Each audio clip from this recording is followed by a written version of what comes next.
Showtime.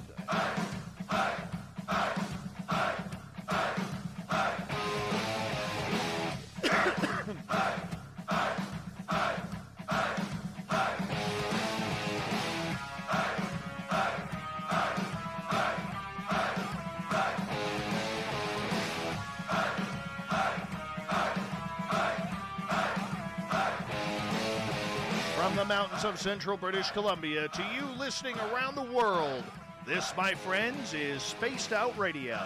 I am your host, Dave Scott, sitting in the captain's chair of SOR headquarters. We welcome you to tonight's show on our terrestrial affiliates around North America and digitally on TalkStream Live and Revolution Radio, along with KPNL Digital as well. If you want to take a listen to our archives, they are free for you by going to youtube.com/Spaced Out Radio. Do old Davey the favor, hit that subscribe button. Follow us on Twitter @Spaced Out Radio and on Instagram @Spaced Out Radio Show. Our website is spacedoutradio.com, where we have a plethora of features for you, including rocking out to Bumblefoot and reading up on Captain Shirk's SOR Newswire. Tonight's show is brought to you by Chive Charities. Help make the world 10% happier by visiting Chive Charities today. You can find them on our website. Constance Victoria Briggs is a metaphysical, spiritual, cosmic researcher and writer. She is also the author of the Encyclopedia of Angels, Encyclopedia of God, the Encyclopedia of the Unseen World, and the Encyclopedia of Moon Mysteries. She has been invited as a guest speaker on several radio shows discussing topics such as angels, extraterrestrials, alien life, ancient life, life after death communication, and out-of-body experiences. Yes, this lady can see it and do it all. Moon Mysteries and more. I can't wait to get into it. I'm just so pumped up for this one. It's Constance's goal to investigate the mysteries of the universe and how they connect to humanity. Her website, ConstanceVictoriaBriggs.com. Then at the bottom of hour number 3, I will bring you The Shift in Vancouver, along with the Newswire and the Thought of the Dave. Here we go. Constance, welcome to Spaced Out Radio. How are you? Thank you. Fine, thank you, and I'm happy to be here tonight. Thanks for having me. Well, we had a lot of requests for you to come on the show. We did. And I think that Corin's the booking guy. He did a fine job at getting someone of your stature on this show, so we appreciate you taking the time to join us as well. How did you get started in all of this weird and strange? Yeah, I have a lot of weird and strange going past my desk all the time. You know, I've got my hands in all of, you know, these unusual, people consider unusual topics out of the mainstream. And by the way, I'm so happy to be able to delve into it tonight with a group of people out there that, you know, are interested. But it started with a book called Our Mysterious Spaceship Moon by ufologist Don Wilson. I don't know if you've ever heard of it, but he really opened my eyes to the fact that there is something weird about our moon, that there are strange happenings, strange phenomenon going on with our moon. I didn't know just how deep this went until I read his little book. And after that, I started collecting stories, looking for stories about the moon, strange things going on the moon. And I learned that anomalies have been reported, you know, since the telescope was first invented. That astronomers way back then were seeing weird things such as, you know, lights moving around and weird formations and structures and shadows and things that I'll get into. You know, so it really started with that book, Our Mysterious Spaceship Moon by Don Wilson. Now, did you, prior to this, have any experiences with the supernatural or paranormal? I did. I've had experiences with, with my father, for example, who crossed over, coming back, movement in my house from him, lights coming on and off. He was trying to find a way to let me know that he was okay. And so he made his presence very well known in my home. So that was one of my experiences. I've seen an angel. I'll call him an angel or a spirit guide once. I was sick, and this being appeared in front of me, and he was holding out his hand and beckoning me, to come. And I didn't, but he looked really, really concerned, and he sort of faded out. I've had experiences living alone when I was single. I had some sort of, I don't want to call it a ghost. I think it was more than a ghost. There are more things than things going on with entities that we cannot see but are not ghosts. So I believe this was an unseen being. It was in my apartment, and it was harassing me, frankly speaking. So I had that going for a long time, and I tried to fix that problem, which I eventually did. I've had some angel experiences. So, my list goes on. I can't get into all of them, but I do have a long list of experiences. So I don't know which one to start with, but. Well, let's start with this angel being. What did it look like? Yeah, so I'll just give you a little background on this guy. I was one of those kids in life that was bullied, and so I honestly took a handful of pills, sleeping pills, and I was so sad. And this being appeared. First, it looked like what I first saw was a spinning cloud or a swirling cloud, and then it opened, and he stood there, and he had on the long gown. You hear about long gowns.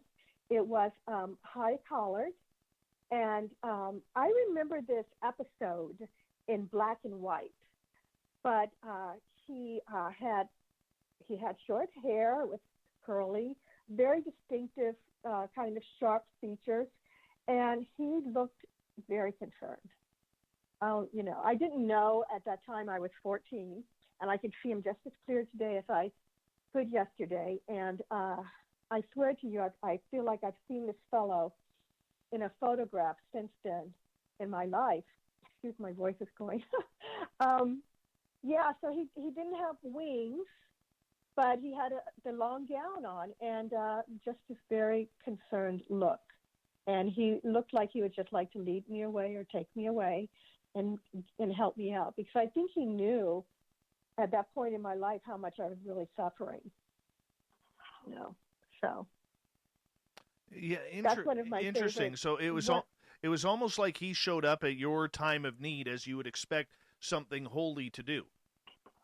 He did, and I tell you, my whole life, I have felt a presence near me. I always felt that a door would open, one door shut and another one would open somehow for me. But as I grew older, I learned about spirit guides. I do believe we have guides that are with us. I have 3 that I know of that are there to help. And I believe that this one manifested so that he could show himself and let me know that there were others that cared. Not maybe so much at that point in my life I was feeling in this world, but definitely there were others out there. And my time was coming, I believe, by his presence. I think he was letting me know that my time was coming to gain more knowledge in these areas. Okay, so as you were figuring that this was going to be some sort of studious path for you, did you believe in any of this before that? Did you study on the paranormal? Did you come from a Christian home? So, as a young person, I stood out because I did come from a Christian home.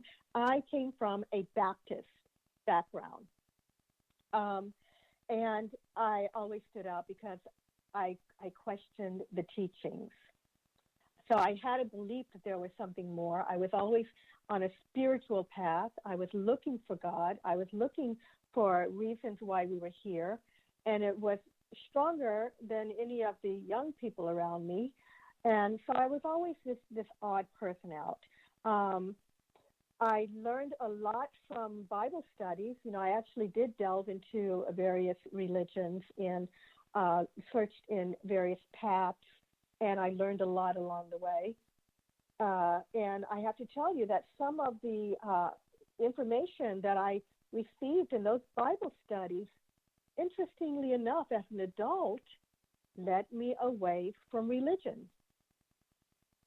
I found some things in there that either didn't make sense or that had more meaning to me than others were seeing.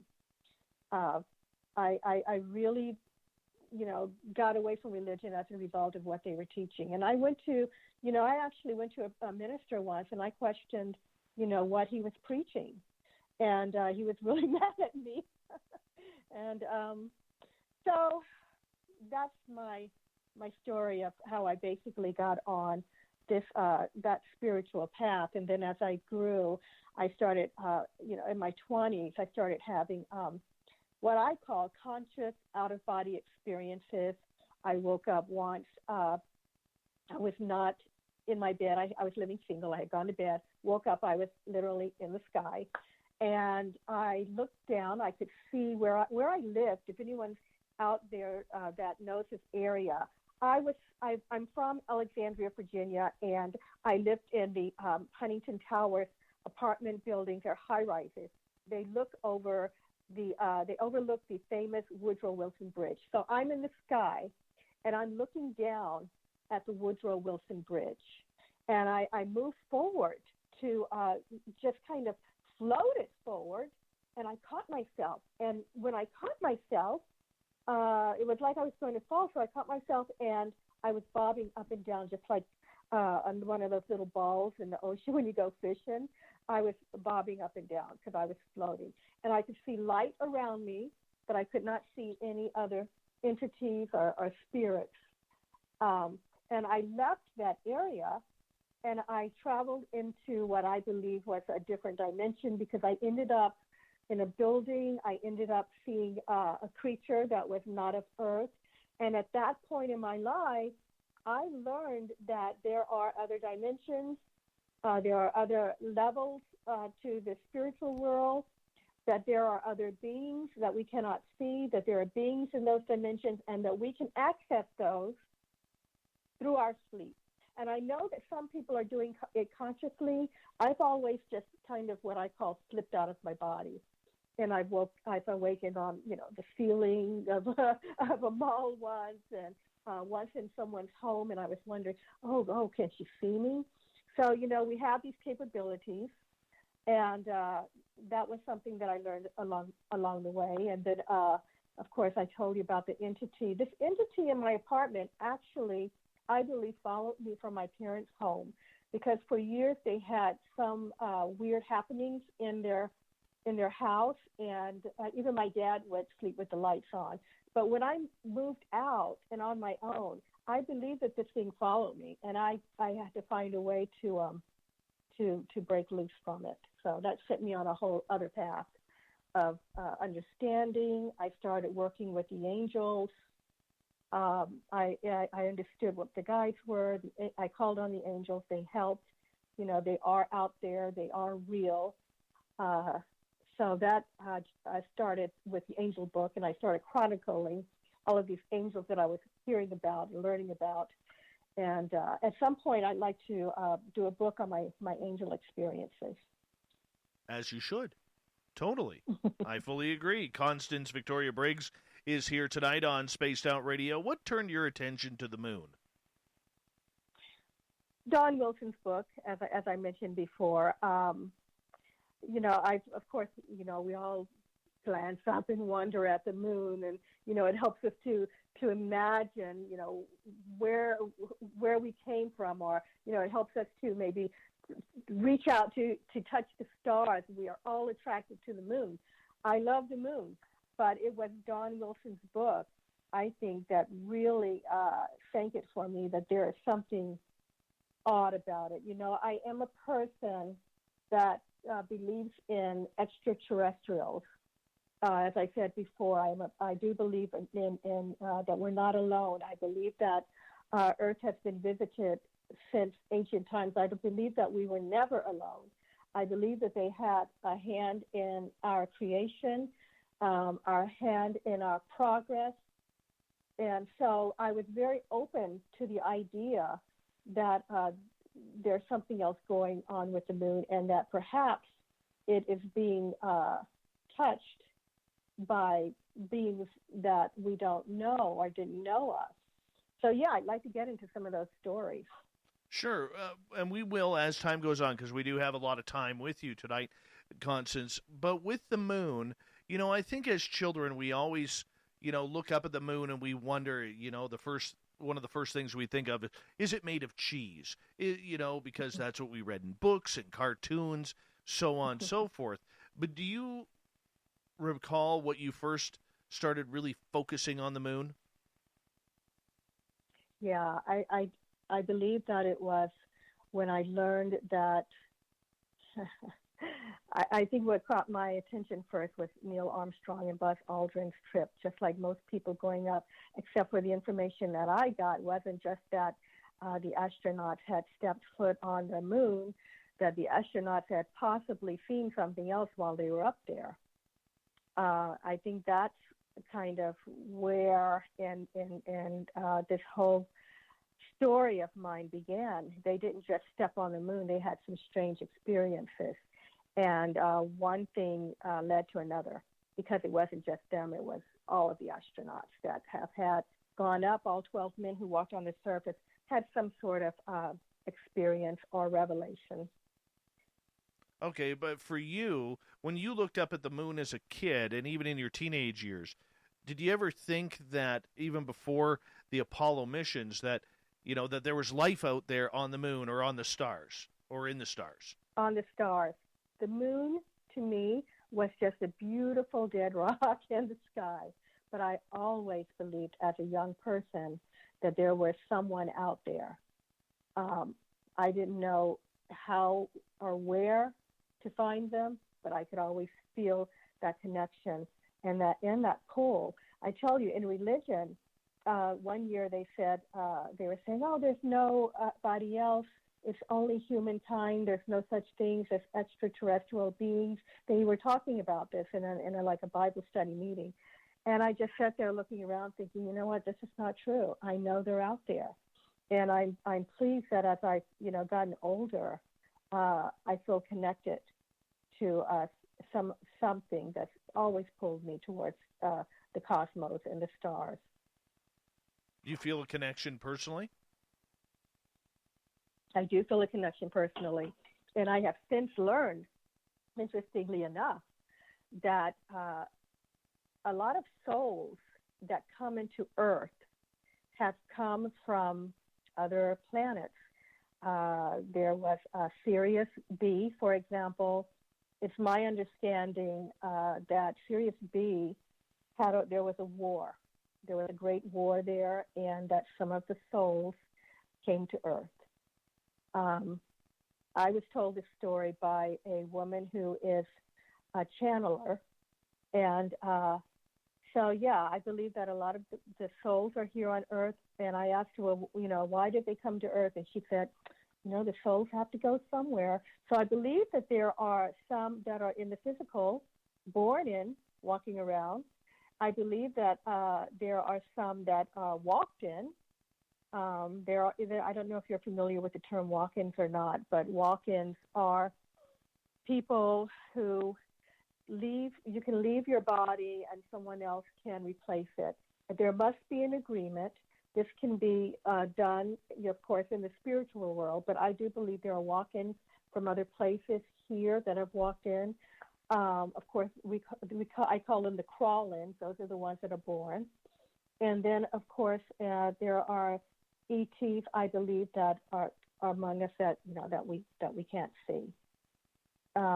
And then some that have taken ships here. There seems to be a whole community of beings out there that people have not come to understand or know or accept. They don't seem to be ready to even look at it. But I've heard stories from people. I've known a person who saw fairies.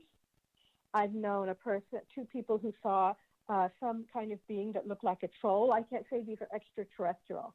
I believe maybe that these are terrestrial beings, or that came in from another dimension, or they have the ability here to show themselves and then disappear. And I believe that, but going back to the cosmos, I think that there are beings from other worlds that come in to help us, that came in to help us. During the 1950s, there was a rush, it seems, of UFOs. Part of the reason some channelers were able to make connection with them, some of the reason they said is because they did not want humans to destroy themselves. We had nuclear capabilities, and they didn't want us to destroy ourselves and Earth on the planet, and that they had come in for that reason. So I believe they're out there, they're surrounding us, and I believe there are good ones, and I believe there are bad ones. Yes, the question is, we never know who's coming for us. It would be nice if they, if the good ones had like a Kmart blue light special on top of their ship, so that way we knew.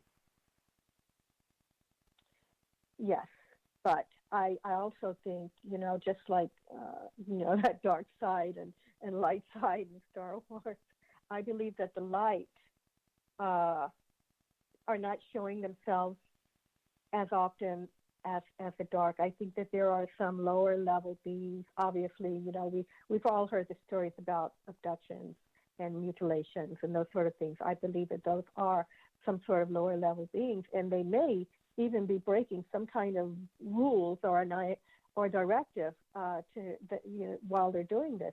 But the light beings are the ones who have come in to help. I believe that those are the same beings. If you look in history, back in ancient times, the humans talked about having relationships with the gods that came in to help them, gods that came in and taught them agriculture and how to take care of themselves and cleanliness. Some of them also refer to them as angels. The prophet Enoch said that he traveled, that an angel took him and he traveled, and he saw angels sitting in classes learning about humanity. So I believe that, from ancient times, we've had the light beings here trying to help us. And those are the ones that helped us along and, helped us to progress. Okay, and to add to that, though, that it's come up recently with other conversations we've had on this show, that the aliens right now are a little upset that we have become kind of a violent species.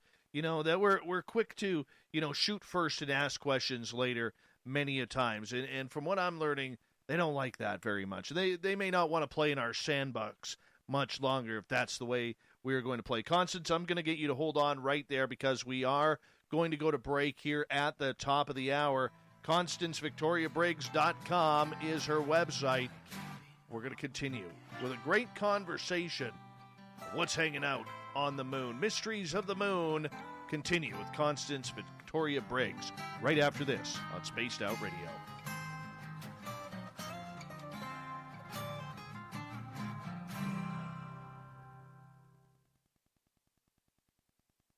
All right, we are clear. How is it? So far, so damn good. I'm enjoying this. I'm having fun. Okay. Are you? You know what? I am. Oh, I love it. You can, I love it. Because if you aren't, you could throw a shoe at me or something. No, I absolutely love it. The thing is, I'm covering, it just kind of pours out of me. So let it pour. And I haven't given them any sources. I'm just talking, and I hope that that's okay. Oh, yeah, go for it. Yeah. Okay. They're good. They're good. All right. Okay. All right, Dave. I'll be right back, okay? All right, you go, girl. All right, thanks.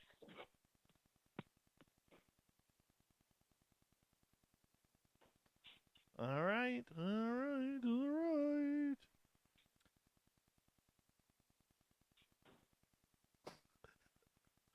Oh, thank you, Lexi.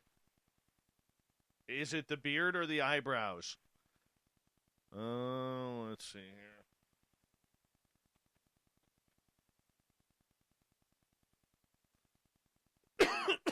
Excuse me.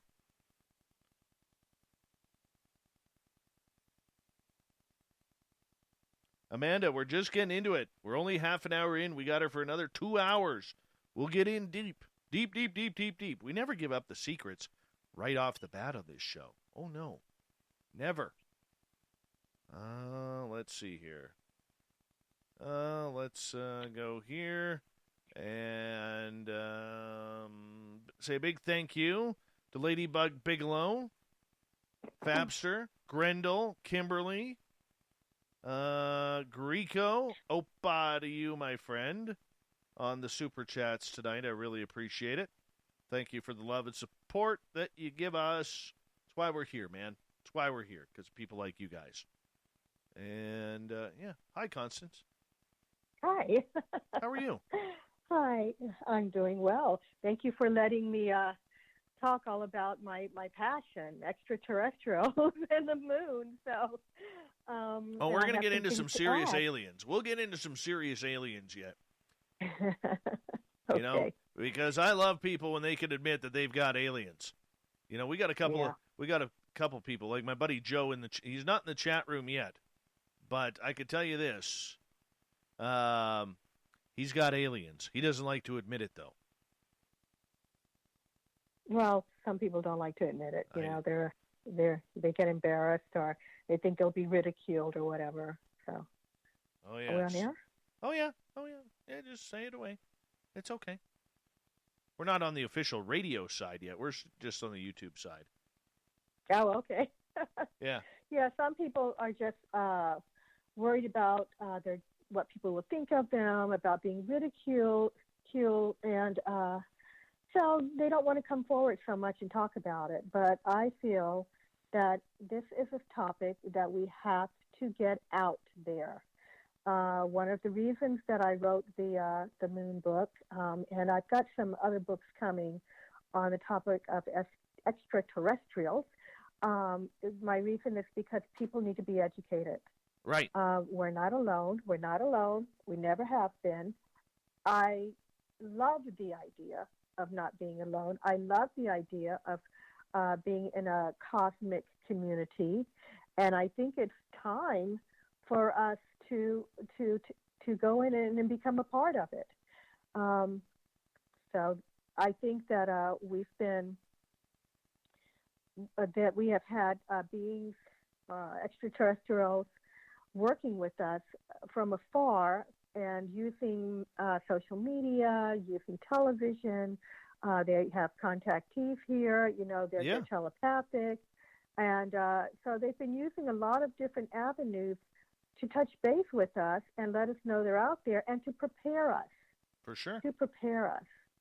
For sure. Gene Roddenberry, for example, was said to have been sitting in. I don't know if you've ever heard the story, but he was sitting in on channeling sessions with a woman named Tuella, Tuella.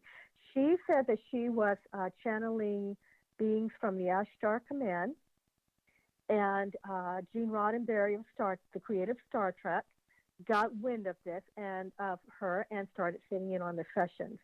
And I swear, that's where he got the idea. Awesome. Hold on one sec, because we're on in 30 seconds. Yep. I want to remind everybody that when you go and purchase a brand new SOR T-shirt or hoodie or long sleeve shirt from the Facebook.com/the SOR Vault, we're going to give you a free piece of autographed coaxial cable courtesy of Cable Guy Matt. Remember, you cannot buy these in stores, people. Limit one per purchase. Cable Guy Matt, he's got us covered with the cable. Here we go with the second half hour.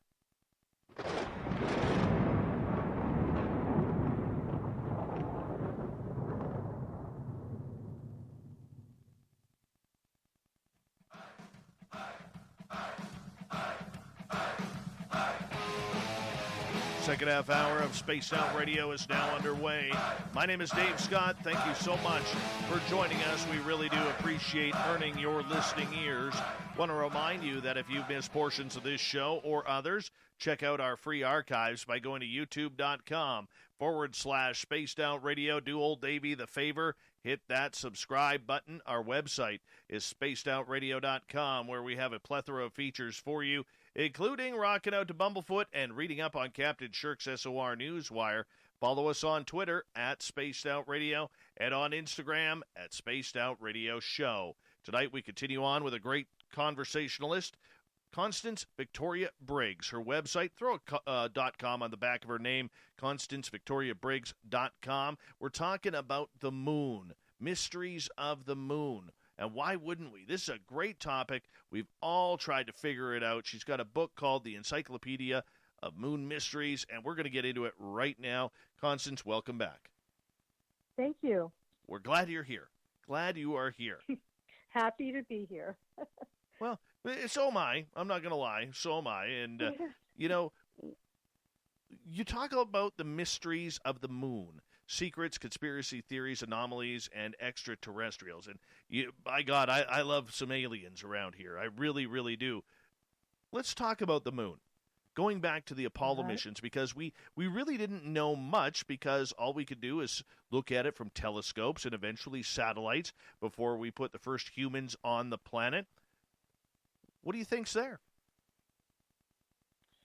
You know, my personal opinion is that the moon is being occupied by someone. I don't know who, but some beings, I believe, are the ones causing all of the commotion up there.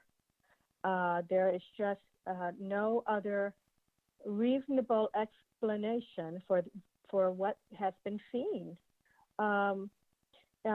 So that's my opinion. I don't know where to begin with this. I could start with the fact that the Apollo missions. Can I get into the Apollo missions? Let's do it. Let's dig right in. All right. So the Apollo missions have been very interesting for me, because I learned that all of them had on their way up, and some being on the surface of the moon and coming back, where all of them had experiences that were unexplainable. Most of them saw UFOs. Most of them saw weird lights outside of their craft. A number of them were followed by UFOs to the moon. So I believe that the moon is possibly an object where beings are watching humankind. They're watching their progress, and perhaps they had a hand in our being on Earth from the beginning. There are some historical ancient tales that talk about Adam. The Sumerian tale, creation tale, talks about Adam being created possibly on the moon and being brought to Earth. At that time, his name was Adapa, and that those beings are still there. Of course, I'm talking about beings called the Anunnaki. I don't know if that's who is there or not, the Anunnaki, but there is a tale where they were connected to the moon and to Earth. So, it could go all the way back to our creation, whoever is up there. That might coincide with the spaceship's moon theory, which I'll get into. But the Apollo astronauts are what taught me that there is someone up there. For all of them, Apollo 8, on their way to the moon, for example, those astronauts saw a fast-moving circular UFO that, was brightly lit. It was powerful. They couldn't even see outside of their spacecraft. This thing was so close to them with its light. And as it passed by, it made the Apollo 8 craft kind of turn and pitch and yaw. And the astronauts nearly lost control of the vehicle. Whether or not whoever was in that UFO did that on purpose, I don't know. But it's very interesting that this material is, it's in the NASA files, and it's very interesting that these beings knew about the mission. I mean, space is huge, right? But they knew about the mission enough to, get that close to it. Apollo 9 had an unusual sighting. There was another large oval-shaped ship that they saw. They saw objects crossing the moon, and they couldn't explain what that was. So there's a lot of information on the astronauts having come in contact with someone. If you like, I can go down all of the missions and give you a I am summary. more than willing, because everything that I have read about every launch that NASA has ever completed, there has always been sightings of extraterrestrial UAP phenomena tagged along with it. Yes. So I think that these beings knew about the astronauts' missions. I think they're trying to follow our progress into space, and that's why they came across. I don't believe that there's a whole highway out there of them flying around, going back and forth. I believe they, like I said before, that they knew about these missions. Apollo 10 was the dress rehearsal for Apollo 11, and Apollo 10 ran into a problem on their practice of that command module that Neil Armstrong and Buzz Aldrin would have been at. I mean, the command module is the main cabin where Michael Collins was. But the smaller capsule that they were on, as they were going towards the moon, jammed. They couldn't move. They got stuck out there, and they didn't know what to do. It was quite a big deal. They're trying to contact mission control on the ground. They're telling them, that the lunar module was stuck. And after a while, it was Eugene Cernan that looked out of the window, and he noticed a UFO moving outside around their craft. And as soon as this thing passed, the equipment inside of the craft began to work normally, and they were able to get a lock, and they were able to move the lunar module. So they said when they came back and they reported this to ground control and the officials and whoever was in charge, they said that they believed that whatever passed them helped them. They were able to help the astronauts to get back to the command module. Okay, so the fact that that this is happening, plus there is also, I mean, if we look at rumor and speculation, there is also the rumor that of astronauts going on the secret emergency line saying Santa Claus is here, or there is a Santa Claus on the moon. Oh yeah. Neil Armstrong allegedly saying they are here, they are on the hill, and they are watching us. I mean, there's a lot of these little nuances that I don't know if we can ever find the truth unless NASA were to release those, but they're beautiful rumors nonetheless. Well, there are some people who have come forward and made statements. There was one gentleman by the name of Maurice Chatelain. He wrote a book called Our Cosmic Ancestors. He was a former NASA communications engineer, and he wrote in his book, moments before Armstrong stepped down the ladder to set foot on the moon, 2 UFOs hovered overhead. Now, he's someone who was at NASA at the time, and he came forward and sort of confirmed it. Brad Steiger wrote a book titled Visitors from Other Worlds. He wrote about a Dr. Sergei Bosch, I don't know how to pronounce the last name, Bozhich, who witnessed the Russians observing the Apollo moon landing. Steiger writes in his book, he says, in Bosch's opinion, The two UFOs appeared ready to assist the U.S. astronauts in case anything should go wrong with the landing. Once the module appeared to be securely settled in the lunar surface, the alien spacecraft flew away. We're talking about Apollo 11, when Apollo 11 landed. So there are people who witnessed things or was around during that time and have written down information. And I think that we should consider them a credible source. They're out there, and some people are talking. So some of it I feel like isn't just rumor. Even Buzz Aldrin wrote about in his first autobiography, Return to Earth. He wrote about seeing a ship or a UFO or whatever he wanted to call it. He said it was shaped like the letter L. It was brightly lit. He said it was following the Columbia. The astronauts contacted Mission Control about it and asked where the Saturn V launch rocket was, but later he said he thinks it may have been pieces of the launch rocket, but at least he was talking about it. At least he said there was something out there, and he really doesn't know what it was. So we do have, some credible people that have made some statements. Okay, but the point is, those statements, whether they've been said behind back doors and they've leaked out through other sources.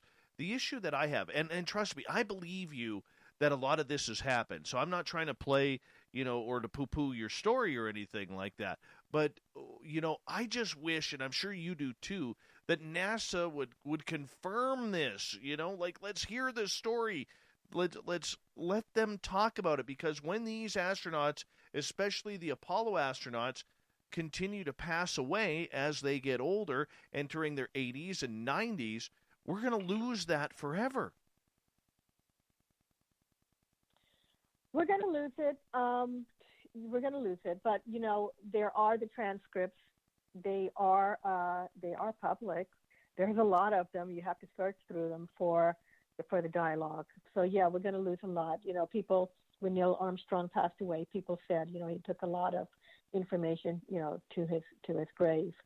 But I don't believe, they weren't allowed to talk about it. I don't know if you've ever seen any of the videos of the Apollo 11 astronauts anyway. And they came back and they looked really sad or depressed. They weren't very happy about it looked like having gone up. So yeah, I believe they saw something, and NASA, it would be nice if they opened up. But you know what? There are other governments sending missions to the moon, and if they don't open up, one of those are going to tell people, So we've heard recently about the military saying, okay, we're going to release.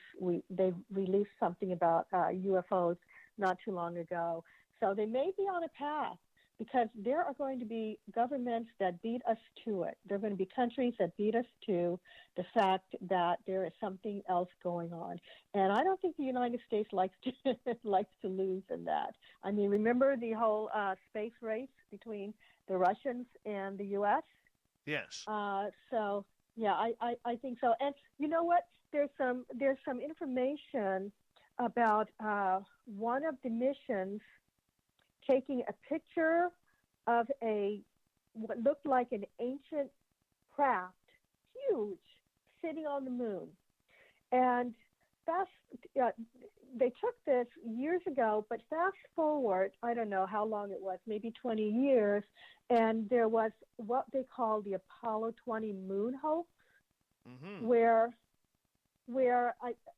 these astronauts, this astronaut from South Africa, said that he was on a mission that went to the moon to look for a spacecraft that was ancient, and it was taken by one of the Apollo missions, and that they were sent up there secretly to figure out what it was. So what I found really interesting was that he made that connection to the Apollo mission. because there was, since in my research, I have found out that, yeah, there was some interest in that.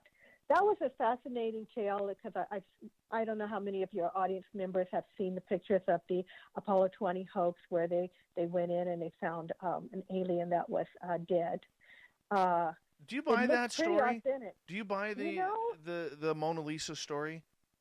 Yeah, so what's really, a part of me does. And, this is what's confusing about the Mona Lisa story. I looked at, that footage, and it looks so authentic. It looks like it was filmed a long time ago, with some old cameras used way back when.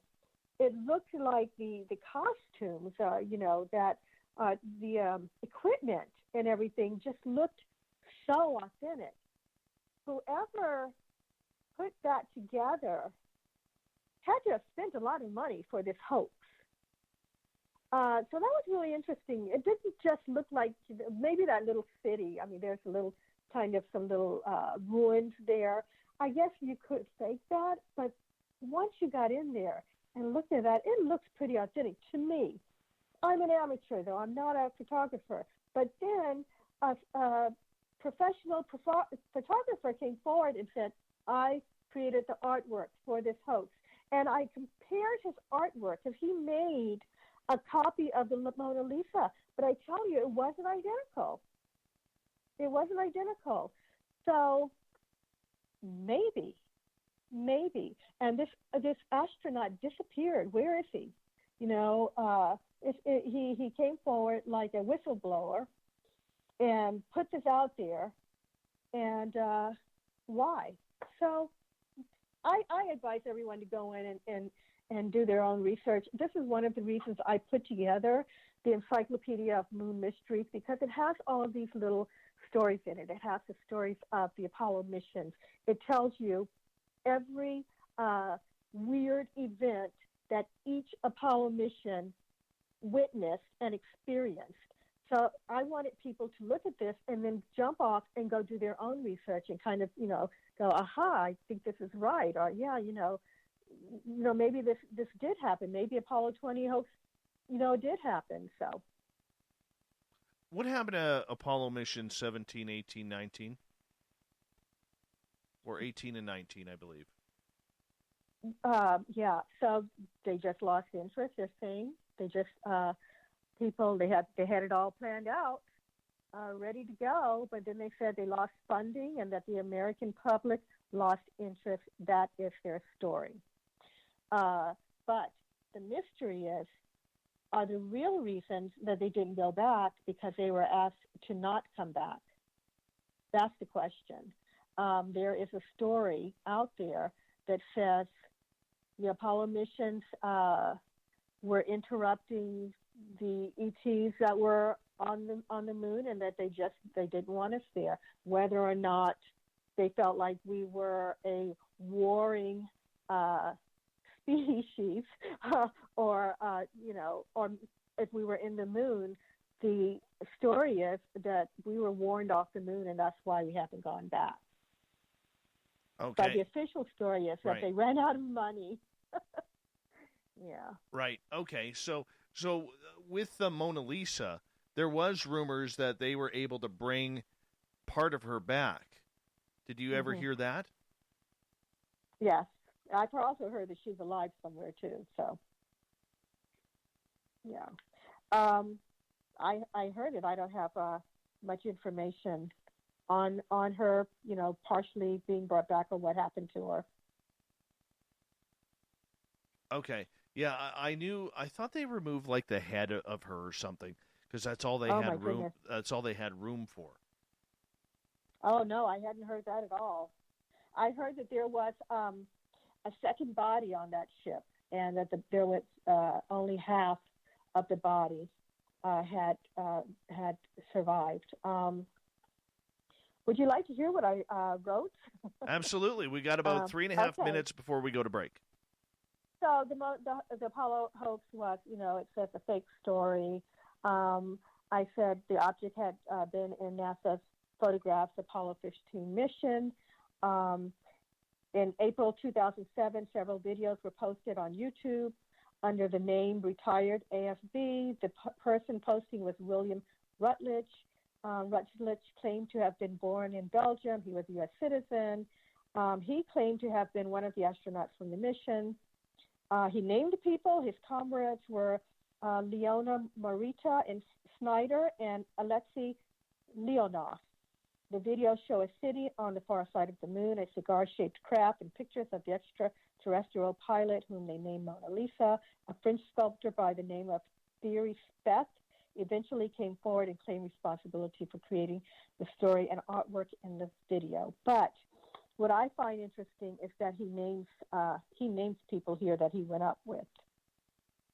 So I don't know. Were we ever able to find out the names of the astronauts on this alleged Apollo 20?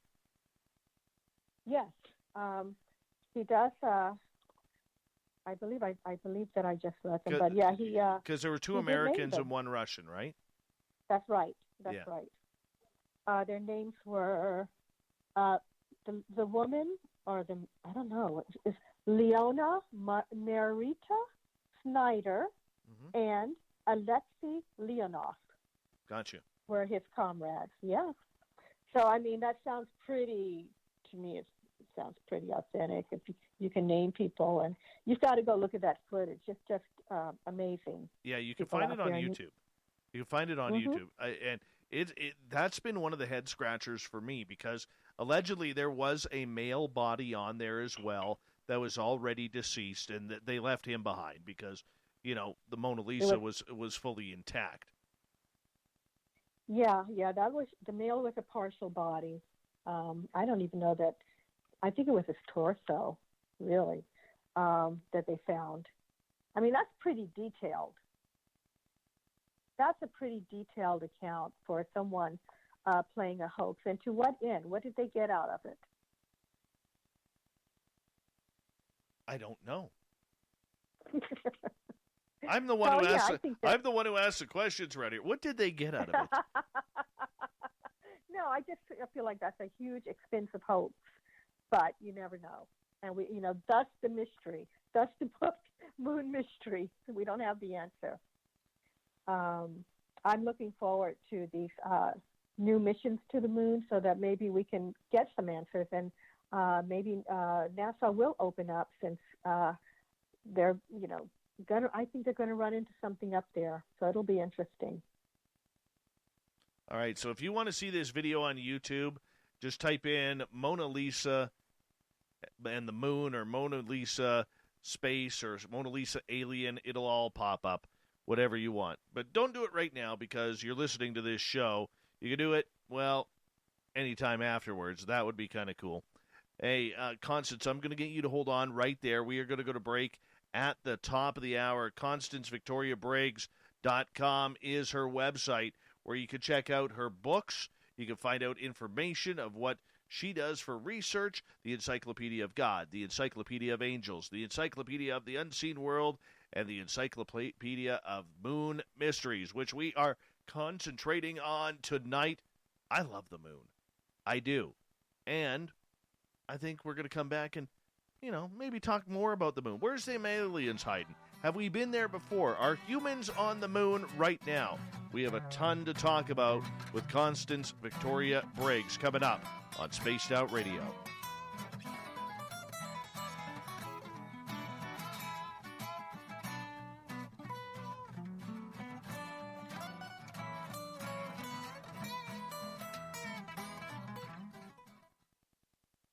All right, we are clear. We've got 7 or 6 minutes. I'm just going to run my dogs outside. I'll be right back, okay? Okay, me too. Space Travelers Club is a place where you can interact with other listeners, either live during the show or on our great forum. We want your stories, pictures, comments, and ideas. You'll get live video streams, exclusive content, and be a part of our newsletter. Stay in touch with everything SOR. The Space Travelers Club is just $5 a month at spacedoutradio.com.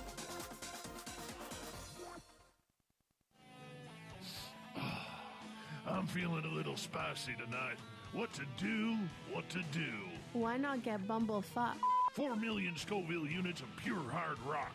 Bumblefoot hot sauces come in 3 flavors. The burning bumble, tone it down a bit with Bumblicious, and throw the sauce on everything.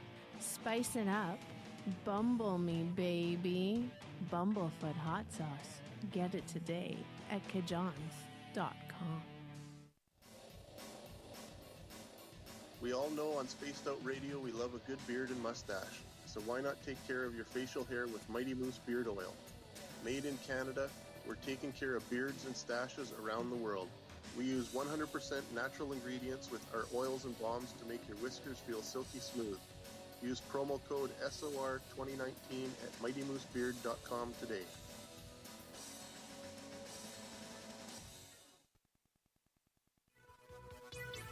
Hello, space travelers. It's me again, Carl.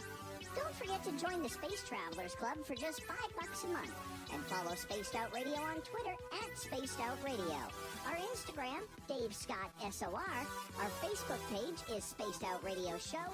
Our archives are free at youtube.com/Spaced Out Radio. Come woo it up with Spaced Out Radio today. Bye! Are you intrigued by Paranormal Talk Radio? You'll love the new Paranormal Radio app from TalkStream Live. You'll find a great selection of talk shows covering UFOs, ghosts, strange phenomena, and much more. Download the Paranormal Radio app now and start listening to the very best in paranormal talk entertainment, including the network you're listening to right now, the Paranormal Radio app. Free in Google Play and the iOS App Store.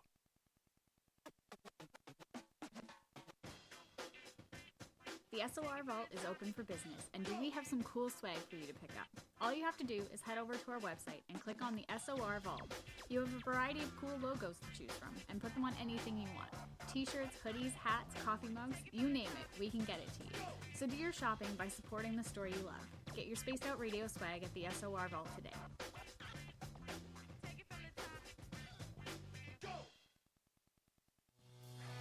Hi there, this is the paranormal lawyer Michael W. Hall. I'd like to invite you to listen in each Sunday night where we're going to open up your eyes to everything strange and paranormal. I will be hosting some great guests with topics that affect us all, such as UFOs, ghosts, and everything paranormal. Let's learn together on Spaced Out Radio Sunday with myself, Michael W. Hall, the paranormal lawyer at spacedoutradio.com. The party is always on at the Moose Vancouver. The Moose Vancouver is where you want to be when visiting Canada's West Coast. Open until 2 a.m. nightly, the Moose cranks up the rock while serving some of the best rated food in the city. The menu starts at $6.95. Why party anywhere else in Vancouver when the Moose is right there? Get your horns up and rock with the Moose, the official. All right, I'm back. Busy day today, December 8th. You know, it's a day 40 years ago, John Lennon passed away. Mm-hmm. And 17 years ago today, Dimebag Darrell was shot and killed on stage in Ohio by a crazed fan. In hockey, Ron Hextall scored the first ever goal by a goaltender. Oh, yeah. Lots of interesting stuff today. Hey, Burrito, how you doing? Mm-hmm.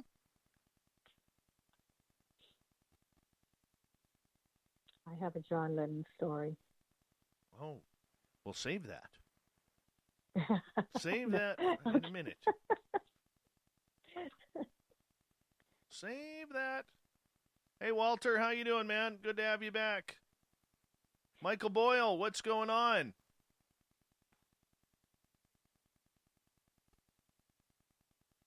Who else am I missing here? Knucker, good to have you back. Hockey season January 13th, man. Another one the Toronto Maple Leafs won't win.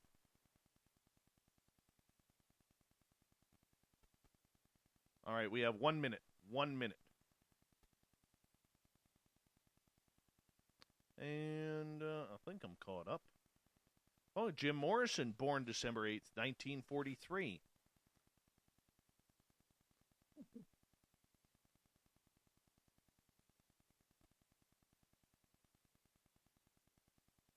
Let's see here. All right. Big thank you to Ladybug Bigelow, Fapster, Grendel, Kimberly, Greco for the amazing super chats. Always a pleasure to have that support. Thank you to everybody who's given us a thumbs up and thumbs down. And remember, you can do a little shopping if you want to support this show. Go to facebook.com/the SOR Vault. You can get your free piece of coaxial cable, courtesy of Cable Guy Matt, when you order a shirt from us. And we are going to get going here in 5 seconds. Hold on. Hey, Gil. Hey, Navi. Hey, Truth. You're listening to Spaced Out Radio with Dave Scott. Follow Dave on Twitter @Spaced Out Radio and on Facebook, Spaced Out Radio Show. Hour number 2 of Spaced Out Radio is underway tonight. My name is Dave Scott. Thank you so much for taking the time to join us tonight. Really do appreciate it. I want to say thank you to everyone listening in on our terrestrial affiliates around North America and digitally on TalkStream Live, Revolution Radio, and KPNL. Remember, you can check out all of our archives for free by going to youtube.com/Spaced Out Radio. Do old Davey the favor, hit that subscribe button. The Desert Clam has set the password for tonight in the SOR Space Travelers Club. What do you got for us, Clam? Karyotype. Karyotype is your password. Use it wisely, Space Travelers, as the Clam sets the password each and every night right here on Spaced Out Radio. Our website is spacedoutradio.com, where we have a plethora of features for you, including rocking out to Bumblefoot and reading up on Captain Shirk's SOR Newswire. Follow us on Twitter @SpacedOutRadio and on Instagram @SpacedOutRadioShow. Tonight we are talking with author, researcher, Constance Victoria Briggs. Her website, ConstanceVictoriaBriggs.com. We're talking about anomalies on the moon, as she has a book out called the Encyclopedia of Moon Mysteries. Constance, welcome back. Thank you. You're very welcome. You're very welcome. Right during the break, we were talking about John Lennon, his 40th anniversary of his passing. Right. I'm curious. Right. You said you had a John Lennon story. I do. So I'm interested in the subject of celebrities and their experiences with extraterrestrials. And so John Lennon, I don't know if you've ever heard this, but apparently he had a visitation while he was living in New York with his wife. And an ET came and they chatted. I can't remember now what the conversation was about exactly. And it was a friendly extraterrestrial, and he left him a souvenir. He left, he came in, he appeared, there was a bright light. John was surprised. John had also been doing drugs that night. He was a little, kind of, out of it or whatever. And he was with Uri Geller. So anyway, he had this visitation. This alien or extraterrestrial left a souvenir with John. It was a little object that was in the shape of an egg. It was just like a little egg knick-knack sort of thing that he had. And so the alien left, and a few days later, John apparently had a conversation with his friend, Uri Geller. I don't know if your audience knows who he is. He's a famous, he can bend, I believe, spoons with his mind. He's very well known for doing that. So I contacted Uri Geller and asked him, about this little object, and he said that he still has it. Yes, John did give it to him, and he sort of joked, I one day maybe I'll take it and have it looked at to make sure it's not, to make sure it's authentic or not made in China or something like that, he said. So I thought that was interesting that John had this visitation and had a souvenir from the ET, and Uri apparently still is holding on to it. A lot of people claim that they have visitation from extraterrestrials, and the ETs will leave them little gifts. Have you heard this for a while? No, that was news to me. but I have not had that sort of visitation. So, no, that was news to me. But certainly, I'm taking notes for my book. I'd like to write a book on ETs and celebrities. Yeah. That is very, very interesting. Very interesting indeed. So back to the moon, sticking with aliens and humans. Do you believe that there is human life right now with some sort of secret space program on the moon? Do I believe it? Like a breakaway civilization kind of thing. I wrote about that in my book. I wrote a breakaway civilization, a colony of people that were once a part of society that were recruited to be relocated to a different place, usually by clandestine means. The moon is believed by some to have a breakaway civilization of humans that volunteered or were recruited from Earth. I think that two things. Up until this whole SpaceX thing came up, I thought maybe that was possible. And my idea came from some of the contactees that went up, a number of them, and they're in my book. Alex Collier is one of them. Howard Minger. There's a few others who visited the moon by way of extraterrestrial friends. They said that they saw, most of them said they saw humans there. One of them said that the humans lived inside the moon. They said they witnessed a hangar where spaceships were coming in and landing, and that the extraterrestrials were bartering with the people who lived there. And I found that to be very interesting. But I'm a little confused by the whole SpaceX thing, because if there were humans living up there, sent up there by governments, then how could they be, sending these people up? Or do they not know the story, or they don't believe the story? Because it's been my idea from listening to these contactees' accounts of what they saw, that yes, there could be humans living up there in a secret base. And the reason being because, we're destroying the Earth. We need, we need somewhere else to live, and that they were looking at the moon and Mars for that potentially. But now I don't know. Do they not believe it? They're sending people up. Well, I mean, that's what the thought is, that these TR-3B triangle craft is that they do have the ability to travel to those areas like the moon and Mars, and that's how they're getting people there to do whatever they are doing up there. Yeah. Some are said to be chosen for their expertise in particular areas that would, be beneficial to establishing a colony. So it's possible. It's possible because there are definitely people that have come forward and said, I traveled there, I saw it, they are experiencers. I believe them. So I would like to see more of that.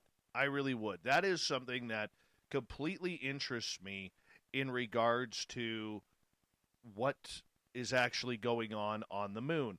Now, earlier you had talked about the Apollo astronauts having communication with some sort of extraterrestrial beings. Do you feel that we were scared off the moon? And let's say hypothetically there is no secret space program, which there pretty much may not be.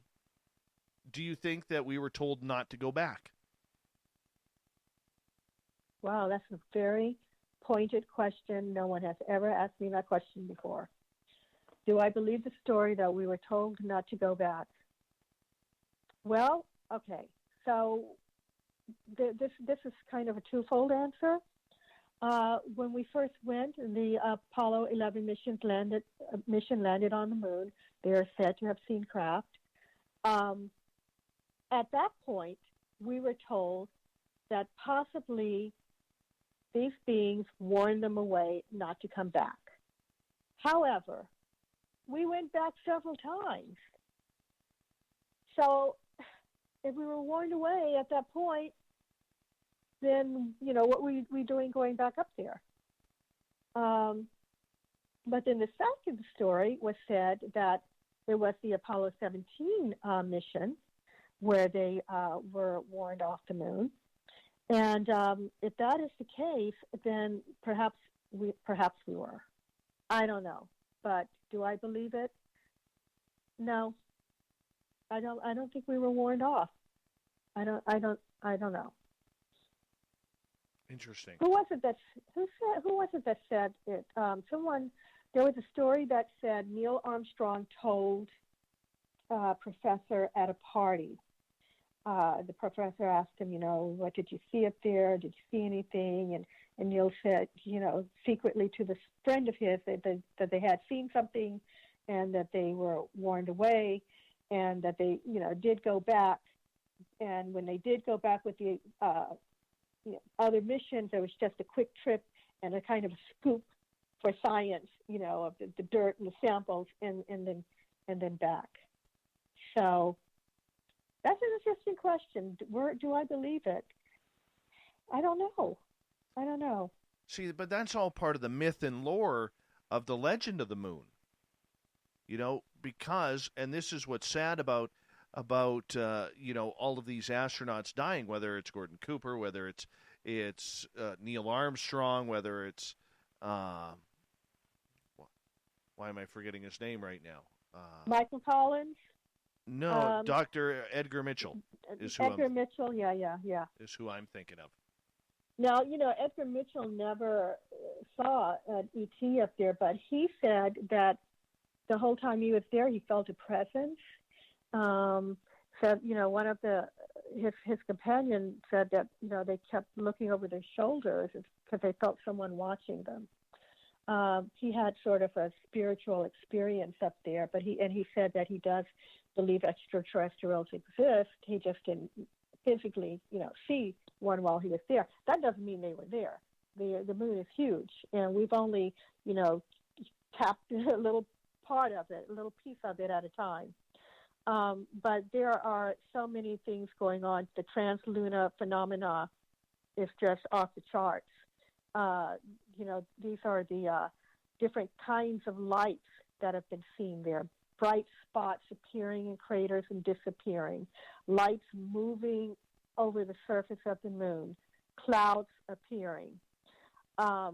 Brilliant flashes of light, like lightning somewhere. All kinds of so much strange light that they can't explain, that NASA came out with a book on it and chronicled all of them in the 60s. And I've heard that they regret doing that because it's public. You can go on, and you can buy it now from Amazon if you want, and go in and look at all of this lunar phenomena. Transient lunar phenomenon is what it's called. And look up NASA in NASA's book, and you can see everything that's been recorded for several hundred years back as far as the lights that have been seen moving around on the moon. And NASA was very concerned about it. I don't know if they still are, but at that point in the 60s, it was a big deal. So there's someone up there causing this. Who it is, I don't know. I've even heard the story of Germans going up there and having a base since the 1940s. The rumors say. Don't know if it's true, but that rumor prevails. It's out there. There's also another story about extraterrestrials and humans living there and working together on the far side of the moon. And that colony, it's actually called Luna. That's the name of that colony, supposedly. And supposedly the graves are there as well. Where do you get your information and documentation to study this? So remember that these are, moon mysteries, but I've read a ton of books, and I've gone on NASA's website, and everything is documented in the back of my book, so that people can, look up where I got them, and go in and search for themselves. Some of them, a lot of it was NASA. Some of it are science websites. I've gone in and talked to people, and there was one doctor that I talked to about Mars and moons, and I was asking him. I said, "You know what? I hear that they're fake," and he says, "No, they're not." And I said, "I think they might be." And we went back and forth, but so it's a variety of sources. Okay, so basically everything that you've kind of compiled, everything that has kind of snuck out. Yeah, and cataloged it. I mean, I went looking for the mysteries. I've got, web sources and periodicals and book sources, and just going back, decades, and just kind of pulling out what I found were just out of the ordinary. And yeah, so yeah. Interestingly enough, I've come across some new information. Maybe there's a second book in the making. But people can go on if they look at my book, they can follow some of the like the numbers of. I've got numbers of photographs from NASA that show UFOs. There's one of my favorite stories is the blue lights, and these lights fall under transient lunar phenomena. They were photographed by Apollo 14 and Apollo 16 astronauts. It was near what they call the Fra Mauro Highlands. The astronauts took several pictures that showed mysterious images, including blue lights. These lights, also referred to as blue flames, took on different shapes and can be found in different points in several photographs. And I list the image names, photographic images of the blue lights taken by the Apollo 14 astronauts, for example, and then I give the number. So you can look up things on NASA's website and find some amazing things. There's one light that looks like a portal. It looks just like a space portal on the moon. And nobody knows what that is, but that's what it's been named. And it's sitting right there, in the picture. One of the missions, and I would have to look that one up, that went up, not the Apollo missions, I believe it was, maybe that was Apollo 8. They took a picture of something hovering around the moon, a UFO, and then they tried to cover it up. And, we didn't have very much technology back then like we do now. We can sort of, cover things in a photograph very easily on the computer or whatever. They did it with masking tape. And one of those photographs slipped through and is on the website. And you can see this thing. It almost looks like an angel or a craft with these weird wings or something. And it's sitting right there. This stuff is out there. They're not secrets. Some of the statements about the UFOs that the astronauts have seen, you can read the transcripts where they were talking about them. You can read the transcripts where they were talking about the structures that they saw. It's very interesting. No kidding. Okay, so do you believe then that humans and aliens are currently working together on the moon?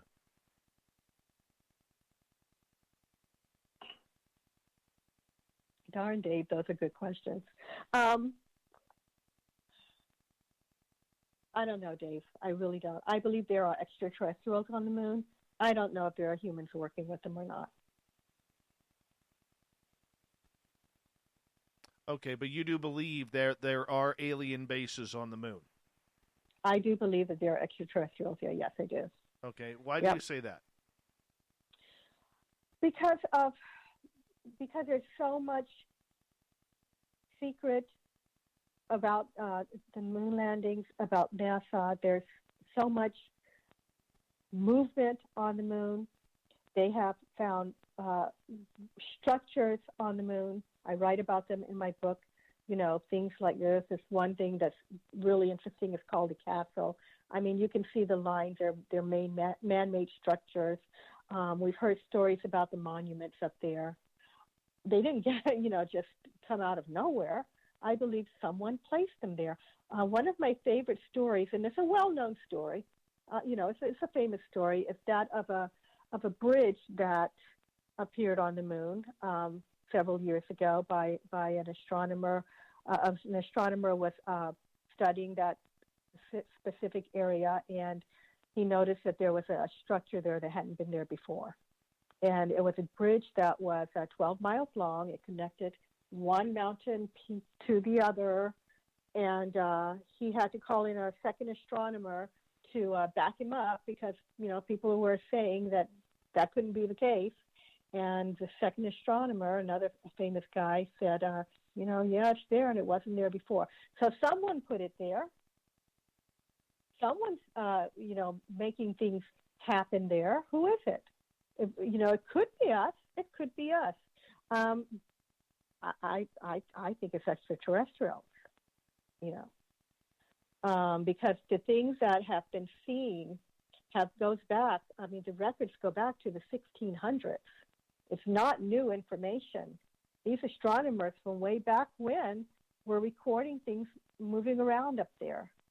So whomever it is has been there for a while. Did we send up a mission to join them? Who knows? There are people who say that the government have had ET contact. Did the ETs come from the moon? Were they already there? Did they make a deal with the government for people to go up? I don't know. But, all of these kind of rumors prevail. And then we have the whole mystery of the origin of the moon, too. Where did the moon come from? They're saying that they can't find, they can't agree on how it came to exist. All of the theories, they've had like 5 huge theories of the moon, of how the moon got there, but none of the scientists are agreeing on them. The giant impact theory was the latest and greatest, but they still can't say for sure that that's how it got there. So I'd like to somehow get into the spaceship moon theory, too. Gary is asking from the UK, as we got about a minute to go here before we go to break at the bottom of the hour. Yeah. What's he asking here? Have you seen the moon hologram? If so, what's your opinion? I have not seen the moon hologram. I've heard about the moon hologram. Personally, I don't think that the moon is a hologram. That's a conspiracy, the theory that the moon is either a hologram or is overlaid with a hologram in order to keep its true nature a secret. I don't think so, but others do. Others do believe it. Some people believe there are cities on the moon and that it is being covered up by a hologram so that we can't see it. And recently, some amateur was looking at the moon, and he swears that there was a glitch in the hologram, and he didn't know it was a hologram. He said all of a sudden he saw a city on the moon, and then it was gone. And he thought that perhaps, the moon has a hologram to hide stuff like that. I'm going to get you to hold on right there, Constance, because we are going to go to break here at the bottom of the hour. Constance Victoria Briggs, her website, ConstanceVictoriaBriggs.com. We're talking about mysteries of the moon tonight on Spaced Out Radio. Psychics looking into the moon, aliens hanging out. We got lots to go yet here on the Mighty SOR.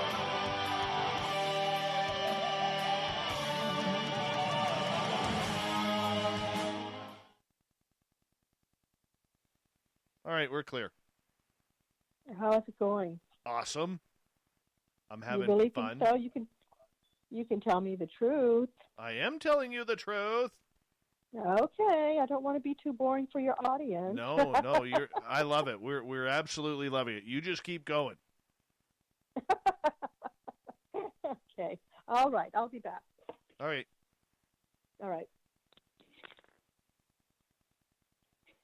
By the way, our YouTube audience, reminder to all of you that if you were in the northern part of the United States, or the northern states, I guess, that would be the proper pronunciation, or you were in Canada if you have clear skies tomorrow night, make sure you check it on out. That there might be a good solar flare happening, which would cause the northern lights to come down and dance for us. So make sure you check it on out. That would be kind of cool. Hi, Britt Ramsey. I love SOR too. Welcome to our chat room.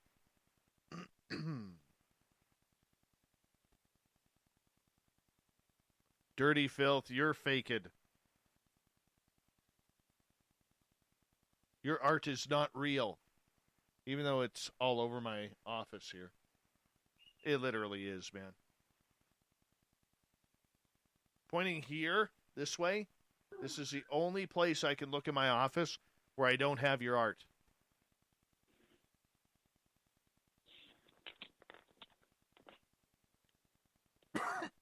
Excuse me. Back. Me too. We got lots of time. So, the YouTube people can hear us? Yes. Okay. Yeah. Well, we can tell some good stories if we want. Oh, I got none. I'm boring. I'm boring. Oh, you certainly are not. Oh, I most certainly That's am. great story.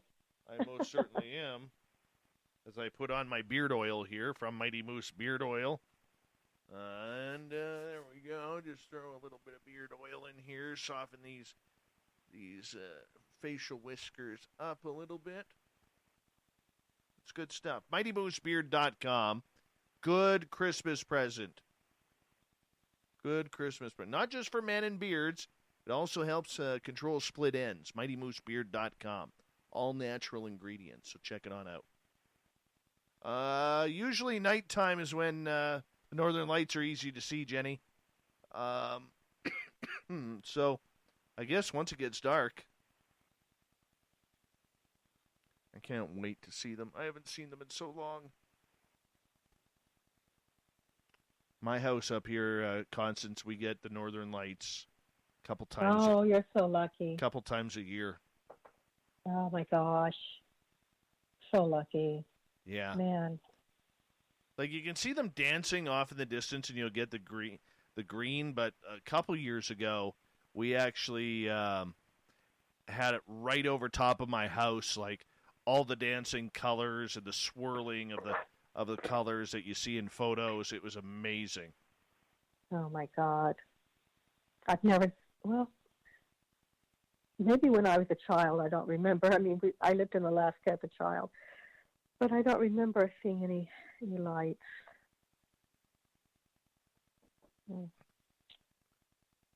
Are you at all interested in the spaceship moon theory? We're going everywhere with you. Going everywhere with you. Damn right we're interested in the spaceship moon theory. Yes, we are. Oh yeah, don't you think that we're not tackling these subjects, my friend? We are tackling. You have asked me questions. You've asked me questions point blank that I've never been asked before. Well, very interesting. That's because I paid a lot of money for my journalism diploma. Yes, I can see. Yes.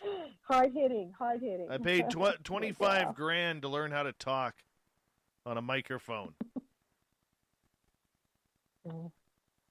It's all good. It's all good. Mm-hmm. Excuse me.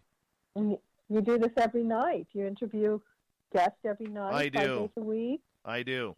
Okay, quick question. What's your opinion of eating breakfast foods for dinner? For me? Yes. Absolutely. Oh, you sad Live thing. life. Come on. Live life. Come Who on. cares? I thought you were better than that. I thought you were better than that. My daughter eats dinner food for breakfast. So, true story. Where does Corey get these guests? Where does he get these guests? Hold on, my friend. Ladybug Bigelow, Fapster, Grendel, Kimberly, and Greco all chipping in on the Super Chat tonight. Thank you to everybody who's given us the thumbs up and the thumbs down. 121 watching right now. We appreciate you. And here we go with the second half of the show.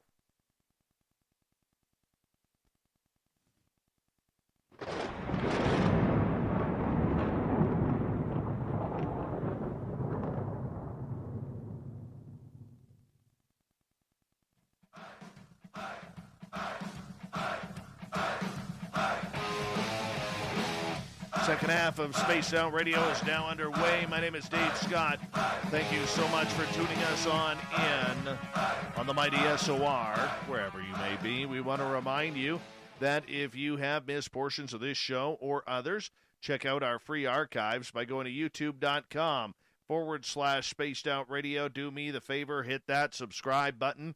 Our website is spacedoutradio.com, where we have a plethora of features for you, including rocking out to Bumblefoot and reading up on Captain Shirk's SOR Newswire.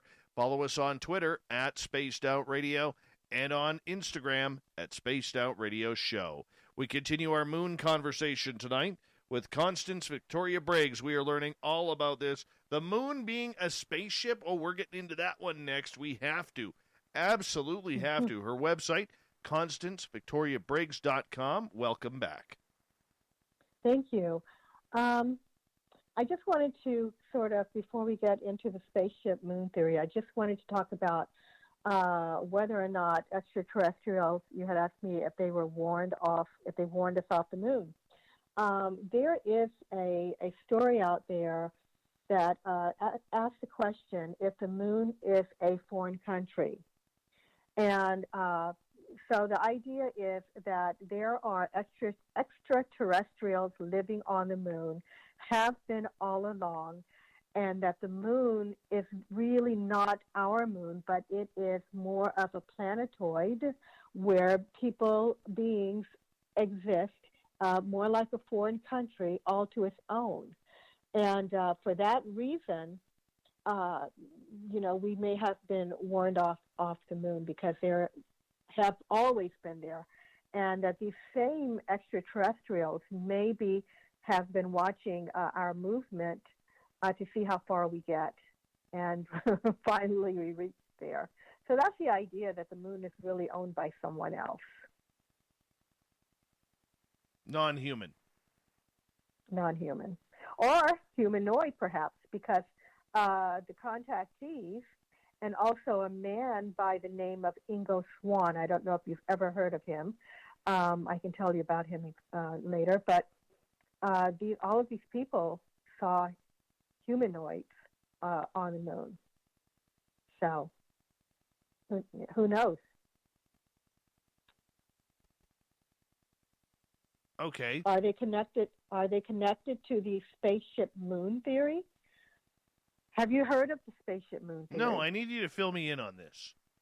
Okay, so basically, the story is that like I said before, we have not proven the existence, of where the moon came from. We don't know the origin of the moon.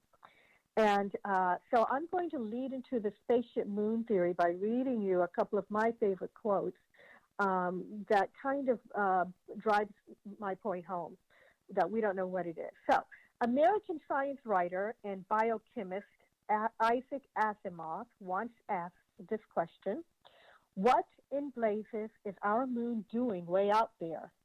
It's too far out to be a true satellite of Earth. It's too big to have been captured by the Earth. The chances of such a capture having been effected and the moon then having been taking up a nearly circular orbit about the Earth are too small to make such an eventuality credible.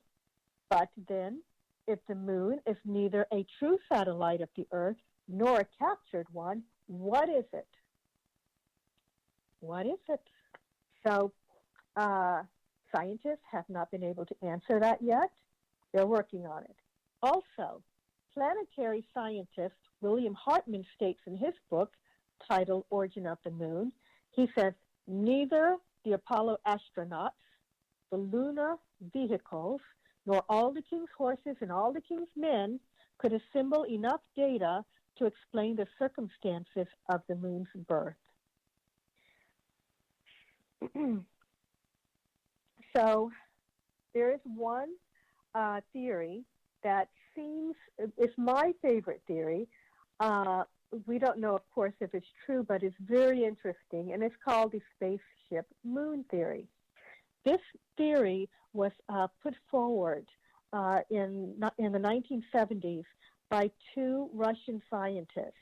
The theory is that the moon is not a natural satellite, that it is a hollowed-out planetoid created outside of our solar system, engineered by advanced beings, and sent across the universe and intentionally placed here in Earth's orbit.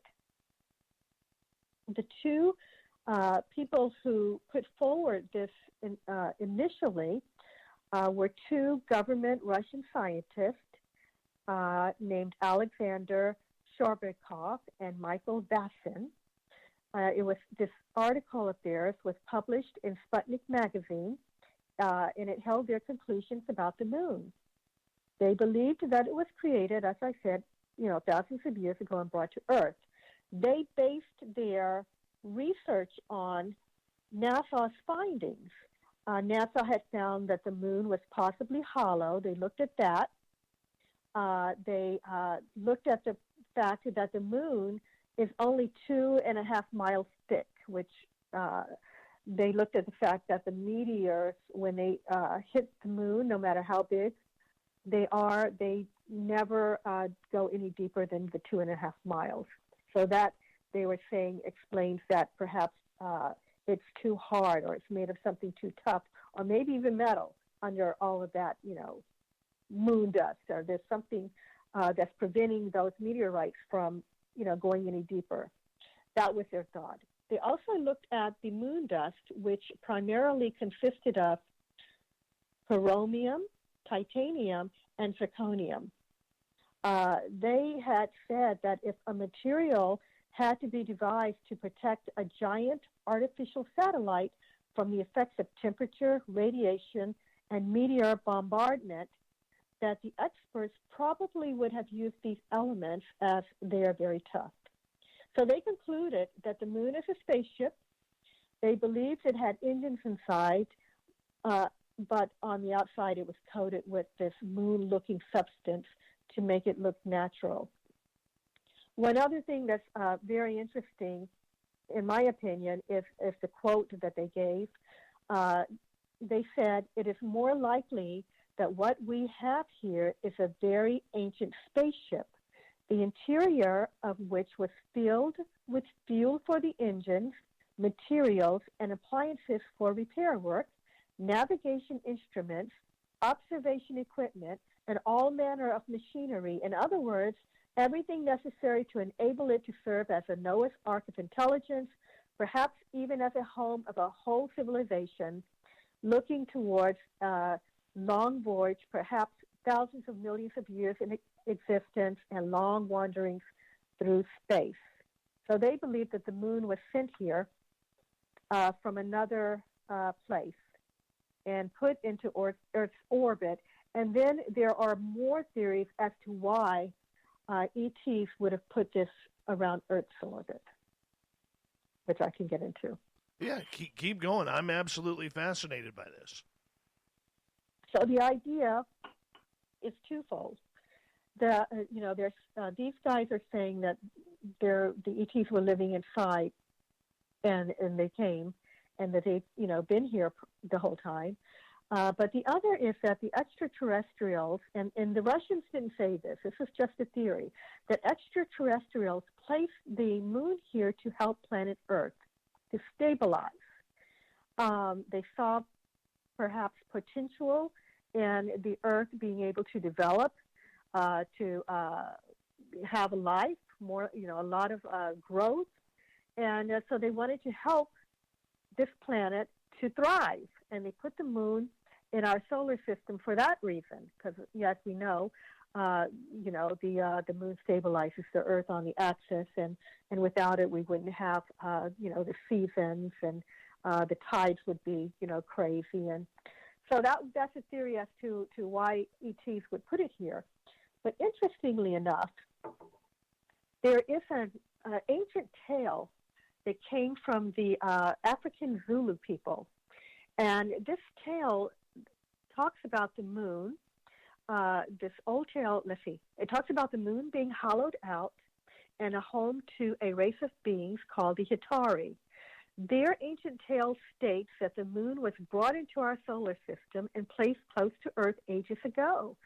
The story tells of two extraterrestrial brothers that removed the yolk. They refer to the moon as a egg in the tail, that removed the yolk, making it hollow.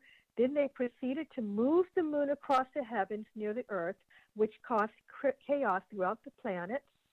And the account is very similar to modern-day theories of the moon being hollowed out and being brought here by extraterrestrials. So what I'm trying to say is that the Zulu had this old tale that pretty much matches the spaceship moon theory. So now, how would they have known? So who towed the moon here? That? Well, according to the Zulu people, they were a race of beings called the Hitari. I believe that the Zulus may have been visited like the Dogon tribe. There was a tribe of people called the Dogons that was giving information about our cosmos. It looks like the Zulus may have had the same thing happen to them, of course, if the tale is true. So that's all that we have as far as any name of the ETs, whomever they may have been. Also, there is a Sun Gate ruin. It's a ruin in Bolivia, and it's a Sun Gate that has ancient writings on it, and it talks about the moon coming into our solar system about 12,000 years ago, interestingly enough. And also, there are tales of a time, believe it or not, of a time when our Earth had no moon in the sky. And those stories talk about a moon being brought here from elsewhere. They talk about a time that a people existed called the Arcadians before there was a moon in the sky. A number of philosophers like Aristotle talked about it. Apollonius of Rhodos talked about it. Ovid, the ancient poet, talked about it. A number of them said there was a time when there was no moon in the sky, believe it or not. So that coincides, with the idea of 12,000 years ago, something happened, and this thing came into our solar system. Okay. So why would they all of a sudden decide to bring the moon here? What's the theory on that? The theory is that Earth would thrive. They wanted to help this planet to achieve life and to help the people here to mature. There was a young race of people, that's the theory, that they wanted to help Earth pretty much. And by putting this, placing this thing, this moon, where it is stable, like I said before, it stabilized Earth and it helped life here to thrive. And that may have been the whole reason, if this story were to be true, that they did this. Do other alien species have the right to set up a base on the moon, or is it just one species of gray? Have the right to, or you're asking me if they have the right to do it? Yes. In my opinion, Dave, in my opinion, no one should be doing anything up there. I believe that the moon is inhabited, and we don't have the right at all to do anything without, seeing who's up there and what's going on. And I'm surprised, honestly. I guess I'm just a different kind of thinker. I'm surprised that we feel we can just go anywhere in the cosmos and do anything, and that there's no one out there, and there's nothing out there. We didn't get past the moon, in my opinion, before we bumped into something. So if the moon, it could be this foreign country. And no, I don't think there's any rights. Now, if there are ETs from elsewhere on the moon, and that let's say that there were already extraterrestrials there, and that some came in from somewhere else. Perhaps they worked out some kind of permission to do it. If you look in my book and you look at the contactees, at least one of them talk about different races of beings being up there. And another theory is that the moon is a kind of a way station where ships from elsewhere coming through can stop for whatever reason and continue on. Now, it's my understanding that we're in the corner, in away from other planets with life and all of this, but and we're not going to see any other life out there for light years. But we don't have all the answers. We don't understand, what dark matter is, for example. We don't understand how space travel could occur. We don't really understand dimensional travel. So I just feel that it's wrong for them to assume that there's nothing out there. I'm very surprised that they just want to send people to Mars, especially the pictures coming in from Mars. I don't know if you've seen any of the pictures that came in, but there's a number of what looks like structures, clear pictures, much clearer than the old ones from the age of the Apollo missions, where you have these grainy pictures where you can see the structures, but, really they're not that great. But the one on the Mars shows that someone either is there or was there. And it's my belief that they're all connected. Earth, Mars, and the moon have some connection. And I'm looking for it. All right, so shifting to Mars, do you believe that Mars did undergo some sort of nuclear explosion that wiped out any type of civilization there? It certainly looks like something happened. I believe that there was some sort of war on Mars, and I'm not sure that Mars is devoid of life. They too could have gone underground because of a nuclear war. But I believe. Also, there are some books on past life regressionists, and one of these people sent someone back, and they said and this was years before. I read this years before we were talking about going to Mars, which we're trying to do shortly. They said they existed on Mars in another life, and they were explaining this existence, and I was like, oh, okay, so there was life on Mars. It was fine. That was my thinking. So yeah, I believe it, and I believe that they could still be there. And I'm surprised that no one's considering that, because they think that we are the only beings in our universe, and we are the center of the universe, and so they can do anything they want. And we'll see when they get out there what else they run into. No one seems to care about all of this detail from the Apollo missions. And the pictures that they took and the things that they saw. For goodness sakes, there were astronauts standing on the moon, and there's a story that, something kind of swung by and almost hit them while they were working. I mean, there are things going on. So, yeah, that's my take on it, that there was an explosion, a nuclear explosion.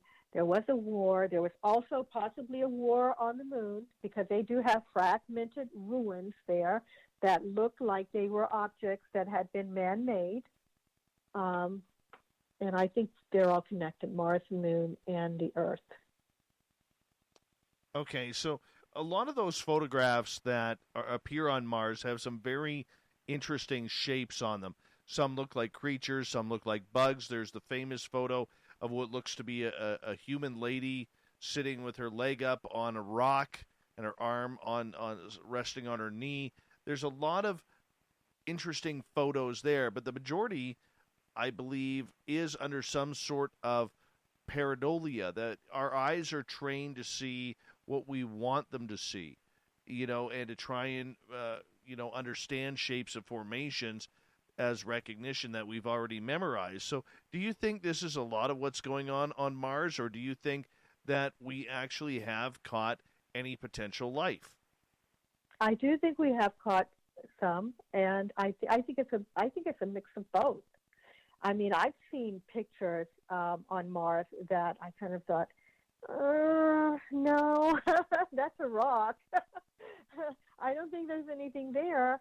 But then I've seen others that are, to me, pretty obvious that they are ruins of buildings and maybe even statues. I'm actually looking at some now. I have some pictures on my computer. Yeah, and I certainly advise people to go and do their research and, make up their own minds, because there's some pretty interesting pictures out there. People may not even know it. They may not even be aware that there are pictures, coming that came in from Mars. So I think some of it is things that we are looking at, and we think we see something and we don't, but others are definitely something there. Just like the moon. Okay. Just like the moon. When you look at the monuments, pictures of the monuments on the moon, towers that are, several miles tall, you can't miss those. You can't look at that and say, okay, that's just a rock. I mean, there are obvious geometric shapes on the moon and showing that something was there too. So. Okay, so as we got about 2 minutes left, do you think humans have been to Mars? I don't know. I know there's one person who claims that he went up there and it was a whole clandestine mission. But I haven't done enough research to really answer that question well, Dave. But I tell you, someone has been to Mars, human or humanoid. Someone has been to Mars. And here's another interesting thing. It's my understanding that humankind have started over in history. So we advanced, and then there were catastrophes, and then, that set us back, and we didn't remember, and we didn't know. And so the one possibility is we may have reached space travel at some point, and it could have been us that went, according to that theory. It could have been us. In fact, on the moon ruins could have been us, and we don't remember that humankind may have been destroyed in a catastrophe. They're finding all kinds of amazing relics these days that are being dug up that look like advanced technology on Earth that they can't explain. We just got to get there to prove it. Get some, boots on the ground, fingers in the dirt to see if it's actually real, if there is pottery lying around, if there is dead bugs, if there is these civilizations. That's the only thing. I want to believe this. I truly want to believe this. But me too. I also know the journalistic side of me and the skeptic in me, which I know is rare, is literally thinking, I don't know. Pareidolia always gets in the way and screws me up, so I don't know. Sometimes. But I'm going to send you some pictures, Dave. How many of the Mars pictures have you seen? Lots. You looked at tons? Lots. Oh, you have? Okay. My friend, I'm going to get you to hold on right there because we only have 30 more minutes with Constance Victoria Briggs. I love this lady. Love her. I do. I'm sorry. I do. ConstanceVictoriaBriggs.com. We're going to continue with moon, space, aliens, whatever else we can shove in the final half hour with Constance before we get to the news at the bottom of the hour on Spaced Out Radio.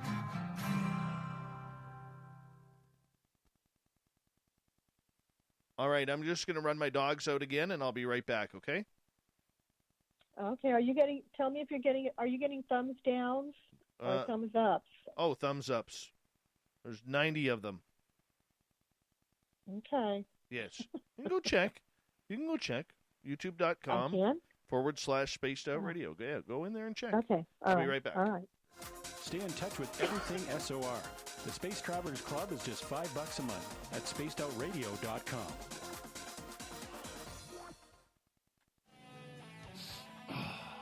I'm feeling a little spicy tonight. What to do? Why not get bumblefucked? 4 million Scoville units of pure hard rock. Bumblefoot hot sauces come in 3 flavors. The burning bumble, tone it down a bit with Bumblicious, and throw the sauce on everything. Spice it up. Bumble me, baby. Bumblefoot hot sauce. Get it today at kajans.com.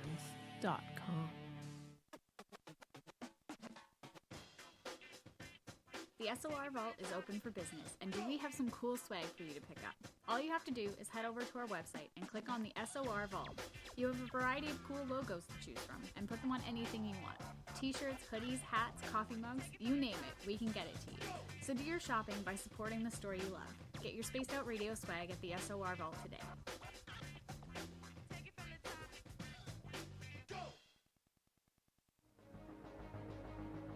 Hello everyone, this is Ryan Stacy from the Experiencer Support Association, otherwise known as TESSA.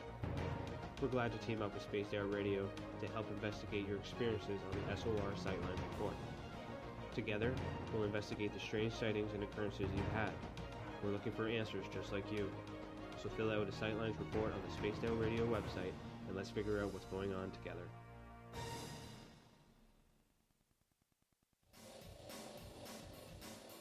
We all know on Spaced Out Radio we love a good beard and mustache, so why not take care of your facial hair with Mighty Moose Beard Oil?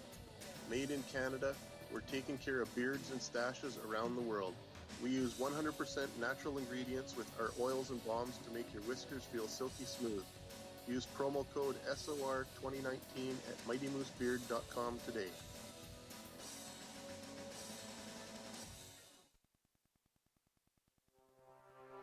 We are scouring the world for the most intriguing stories of your day. Take the time to read up on the SOR Newswire, where our team, led by Captain Shirk, will deliver to you some of the best paranormal and supernatural news, along with some stories that will blow your mind from the weird to the wacky. It's the news outside the news that piques interest, and that's what we're looking to deliver to you. The SOR Newswire, only at spacedoutradio.com. Hello, space travelers. It's me again, Carl. Don't forget to join the Space Travelers Club for just $5 a month. And follow Spaced Out Radio on Twitter at Spaced Out Radio. Our Instagram, Dave Scott SOR. Our Facebook page is Spaced Out Radio Show. Our archives are free at youtube.com/Spaced Out Radio. Come woo it up with Spaced Out Radio today. Bye! Hi there, this is the paranormal lawyer Michael W. Hall. I'd like to invite you to listen in each Sunday night where we're going to open up your eyes to everything strange and paranormal.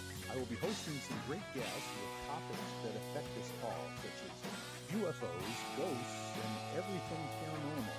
Let's learn together on Spaced Out Radio Sunday with myself, Michael W. Hall, the paranormal lawyer at spacedoutradio.com.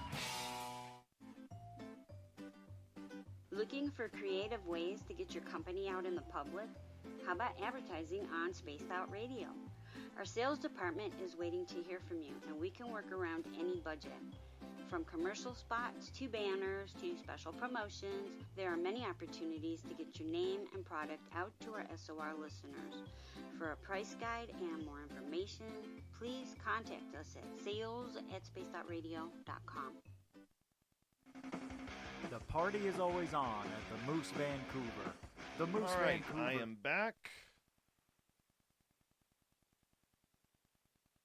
And hey, Bombshell Bomber, good to have you here. Terrible times. Good to see you again. We have got approximately 90 seconds. 90 seconds. Constance, are you here? Are you back? I am here.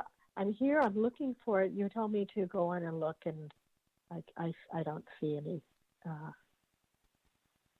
Anyway, it doesn't matter. I'm here. Yay, you're here. You're here. Yay. Yeah, I was trying to see comments, but they're not showing up. So they're loving it. SpaceOutRadio.com. No, go to right? youtube.com/spacedoutradio. That's where the chat room is.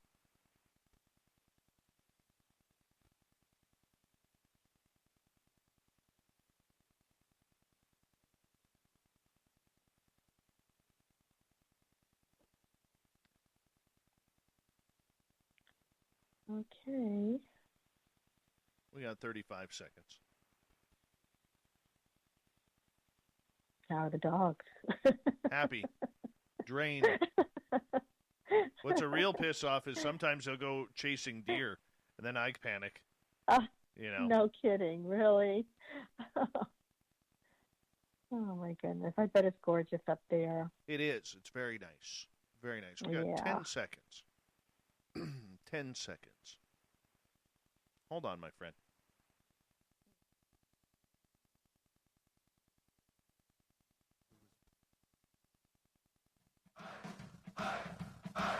Would you like to connect with us? Head to spacedoutradio.com for all your latest show info. Now, back to Dave Scott and SOR. Third and final hour of Spaced Out Radio is now underway. My name is Dave Scott. Thank you so much for taking the time to join us tonight. I want to remind you that if you have missed most of this show or others, check out our free archives by going to youtube.com/Spaced Out Radio. Do me the favor, hit that subscribe button. Our website is spacedoutradio.com, where we have a plethora of features for you, including rocking out to Bumblefoot and reading up on Captain Shirk's SOR Newswire. Follow us on Twitter at Spaced Out Radio and on Instagram at Spaced Out Radio Show. We also want to welcome in everyone listening in on our terrestrial affiliates around North America and digitally on TalkStream Live and Revolution Radio, along with KPNL. You know, let's get to the clam. We need the password. Yeah, we do. The Desert Clam has set the password for tonight in the SOR Space Travelers Club. Karyotype. Karyotype is your password. Use it wisely, Space Travelers, as the Clam sets the password each and every night right here on Spaced Out Radio. Now, for the final time tonight, we introduce Constance Victoria Briggs. She is an author, researcher. She's had some pretty cool experiences. We're talking about the moon, space, aliens, and whatever else we can throw in between, because that's what we love around here. Her website, ConstanceVictoriaBriggs.com. Constance, welcome back. Thank you. You're very welcome. I wanted to, unless you have a question, I wanted to share the experience by Ingo Swann. Did you tell me that you're familiar with him or not? Yeah, I can't remember. We are a little bit. We are.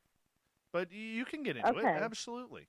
You know, his is one of my favorite stories, and I know it's kind of famous. But it was interesting. Okay, so Ingo Swann was a proponent of remote viewing. In fact, during his day, he was considered one of the best remote viewers out there. So he was hired by a secret agency to remote view the moon. The idea, the theory is that they wanted Ingo to see if there was any other governments, you know, or anything up there that could be a threat. So they got Ingo to go up, and he had to sign, I believe, some sort of contract that said he couldn't tell what he saw for about 30 years. Anyway, so Ingo was able to remote view the moon, and he witnessed, so he writes that he saw various structures on the dark side of the moon. He witnessed human-like extraterrestrials there. He states that these beings had the ability to breathe on the moon. He witnessed them working on the moon and digging. Swann claimed to have seen not only moon dwellers, but buildings, structures, factories, and roads. He also mentioned seeing workers that appeared to be robotic-like that were putting together what appeared to be a laser mechanism. During his remote viewing session, the extraterrestrials there became aware of his presence, and went after him. Startled, Swann stopped the session and theoretically left the moon. Swann believed that some of the beings followed him back to Earth, and it scared him, and he hid for weeks after. Some believe that what Swann witnessed during his remote viewing directly connected the reasons that the U.S. stopped going to the moon. Now, what's interesting about him is that he's credible, in my opinion, because it was Ingo Swann who first found a ring around Jupiter.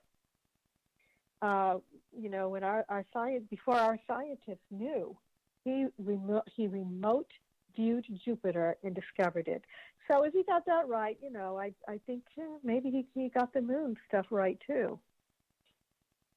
There's a lot of people who have tried to remote view a lot of technology or where the aliens are hiding. Do you think that the government or governments of the world take this very seriously in trying to figure out where these star people are and how they're getting into Earth's atmosphere? I do. I think they take it seriously, and I think that they have secret agencies, and that they hire people to remote view or use use other forms of PSI to figure out what's going on up there. I don't believe they'll admit it. I believe that the Soviet Union was doing it too. So yes, I believe that is certainly has gone on. Okay, what do you think the purpose of that is? Well, I believe that before, when Swan went up, they were looking maybe to see if other governments had, beat them there. And, there had been some rumors that other governments were interested in going. They didn't make it, unless there's always been a rumor that Germany had gone up. And I think maybe they were looking at that. I believe that they're always looking into weaponry, and military and where they can put the military and that kind of thing. Of course, there's also the idea that we need somewhere else to run to because we're ruining the Earth. And, the moon may be a place to escape to, for building those colonies that you mentioned and more bases that, So those are the only two theories I can think of. All right. What about astral traveling? Do we know of anybody who's astral traveled in order to try and find out what's going on the moon? I have not come across anyone in my research that said they astral traveled to the moon.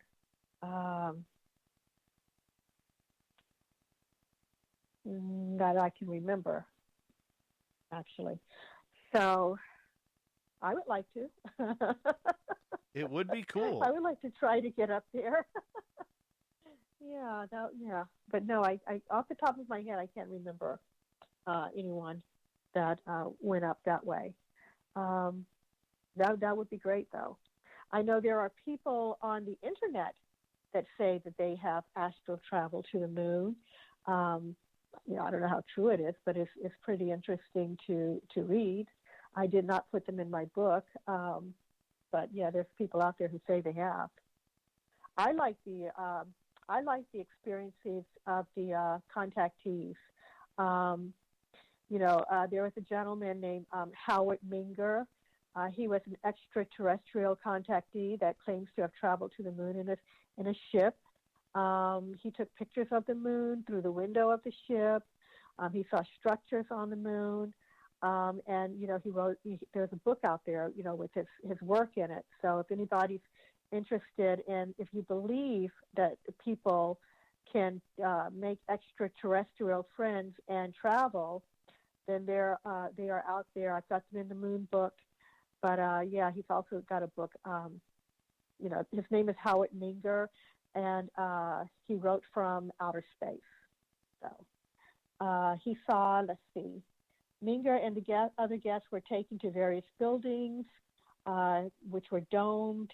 He witnessed areas of art, architecture, people living up there. At one point on tour, there was an escort that allowed him to experience the outside nature of the moon, and he said that for a moment he was able to put his head outside and feel the extreme hot temperature and then, pull it back in really quick.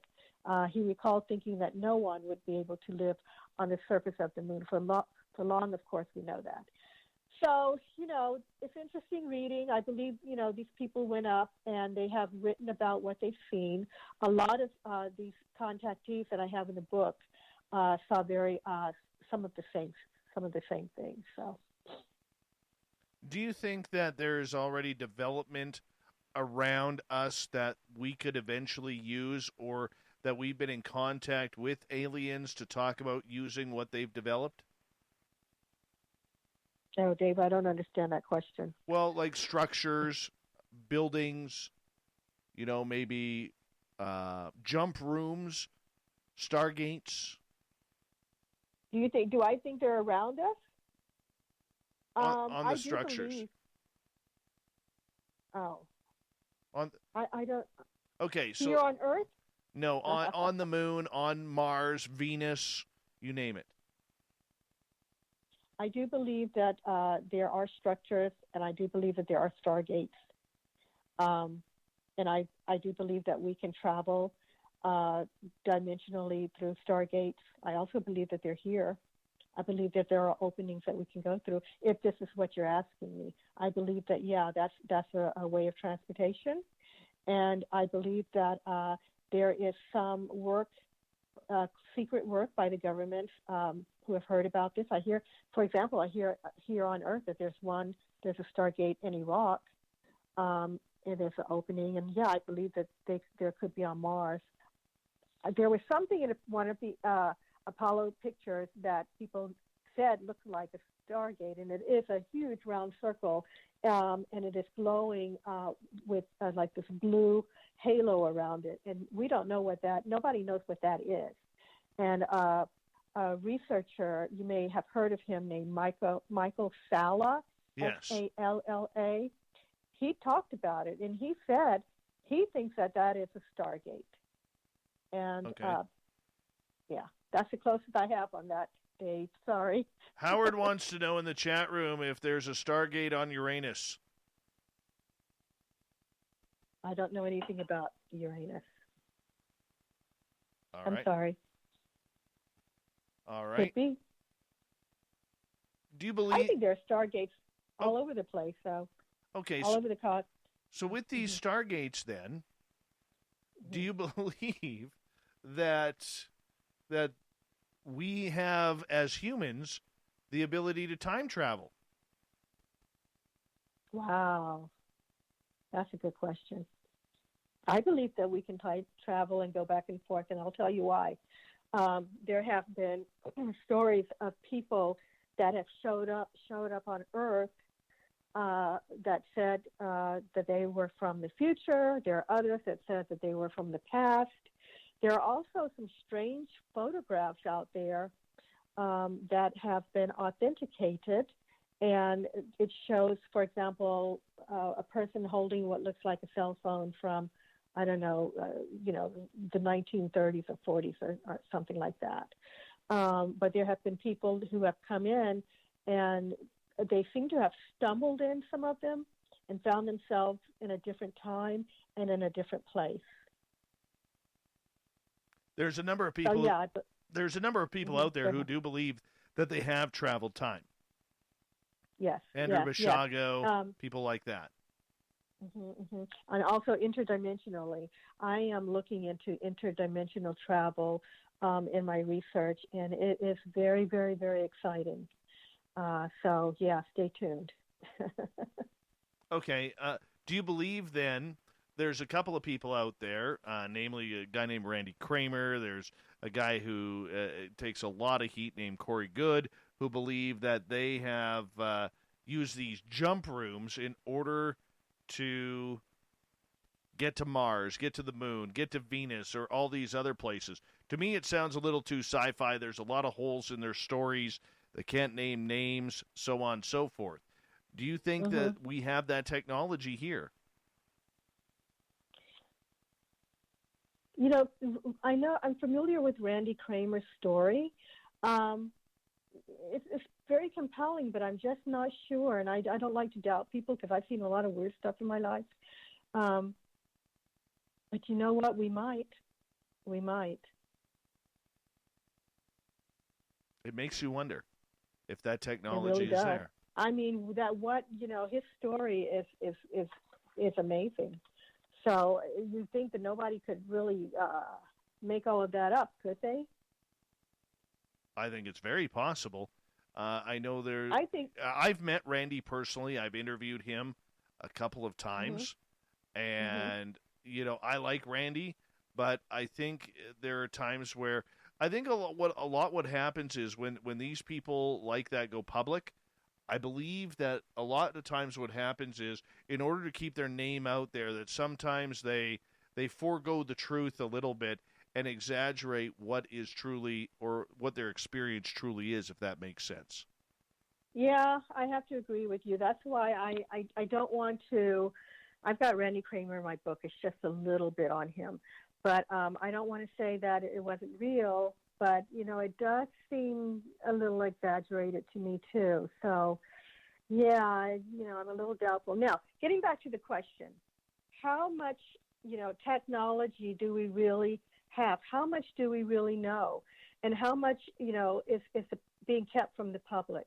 We, could be a little further advanced than we even know. And there's been, these stories about reverse technology of alien craft. Who knows what they found there? They're not going to share it with us, and there's only a small amount of people really that believe in this kind of stuff anyway. So I don't think that they have a lot to worry about as far as the public trying to come and figure it out. We are a minority, you and I, and many of your listeners. If I walked around, talking about this with people normally, I would get a lot of slack. I have, my friends, a lot of them are just not interested. They're not into it. So I don't think the government has a lot of worry, I'm trying to say, of people banging on their doors to find out what advanced technology is when they don't even, most don't even believe there's ETs.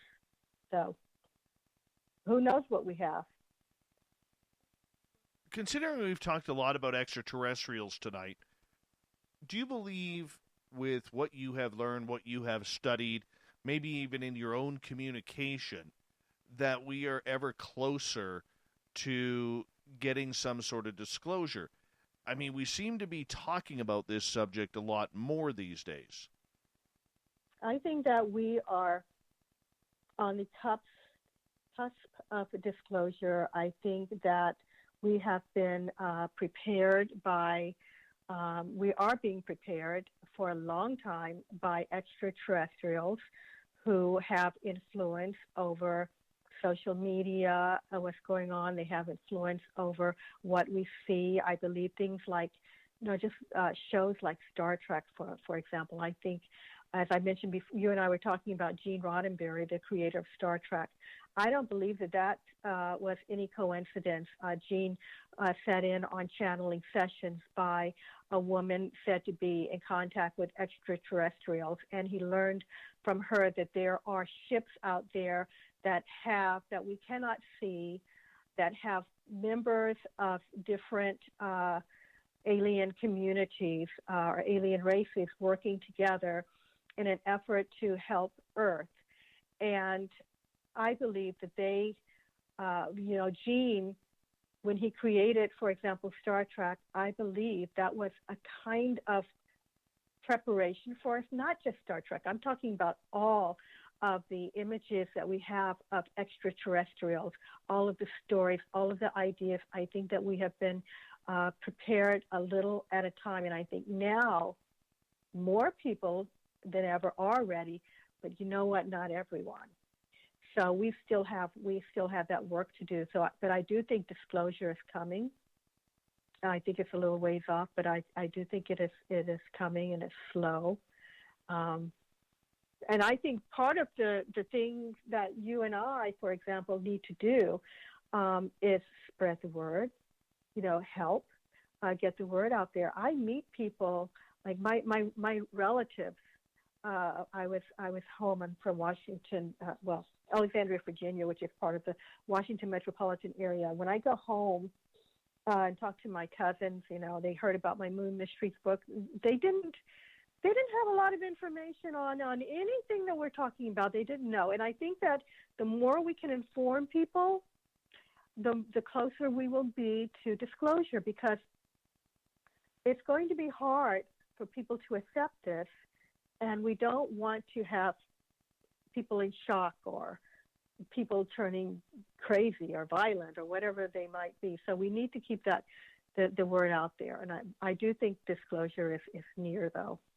Did you get the opportunity to read the story that came out yesterday regarding the former head of the Israeli Space Agency, Haim Eshed, saying that a galactic federation has been waiting for humans to reach a stage where we will understand what space and spaceships are, and that Donald Trump allegedly was about to break disclosure, saying aliens are here, but the aliens said, we don't think humanity's ready for that, so please don't. I did not read that story yesterday. It kind of, something did cross my desk on the news, and I was tied up. I was at my computer and I was working on a book, and I didn't get all of that. I will, get off of here when we hang up. I'm going to look that up. That's very, very, very interesting, because there is, as far as I understand, there is a galactic federation, and that is very interesting for me to hear someone even use the term, because I never hear anyone talk about it. There are federations out there from, just what I've come across, and councils out there that are extraterrestrial. So I would like to look that up myself. But, yeah, I have heard of a galactic federation, and those are the ones that I've heard, came in and trying to help humans and trying to prevent us from blowing up and, that sort of thing, and that they approached the governments and, talked to them and said that they would, trade technology if they would just give up their nuclear weapons. And the U.S., I hear, said no. Yes, I've heard that. That's a Greada treaty there. Yeah, that's. I would love to see something happen there. We have about 1 minute left with you tonight, and I want to say, Constance, thank you so much for taking the time in your evening to join us and our audience. Tell everybody where they could find your books. On Amazon, you can find it. Adventures Unlimited Press, you can find it. If you Google it, it pops up everywhere, and there's a number of other bookstores, selling it.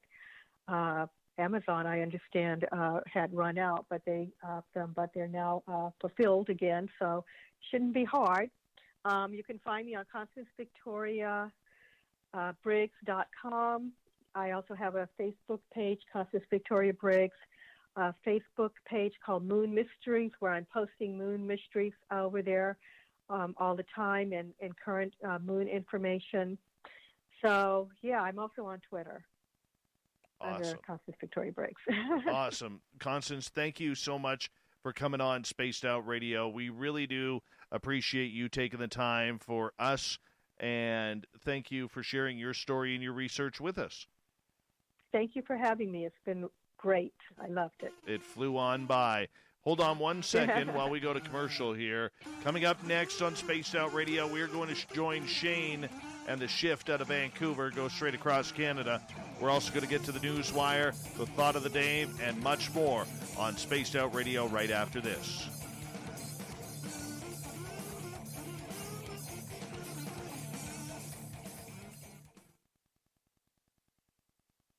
All right, we're clear. We'll give you a few claps for a good show. Oh, thank you. Thank you very much. I Perfect. appreciate that. Thank you for having me on. Absolutely. We had a lot of fun with you. Normally I like to banter a little bit, but I am going to be getting a call from Vancouver here momentarily, so I will have to let you go early. But thank you so much for taking your time for us, okay? Thank you again, Dave. Take good care. Good night. All right, good night. Sweet lady. Very sweet lady. Love her.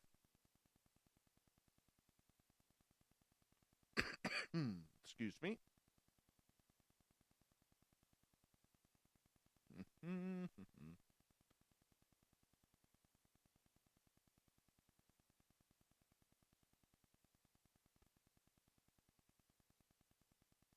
I think these are the ones. Yes. These are the ones. Vancouver will be calling momentarily. Probably scare the daylights out of me when they call.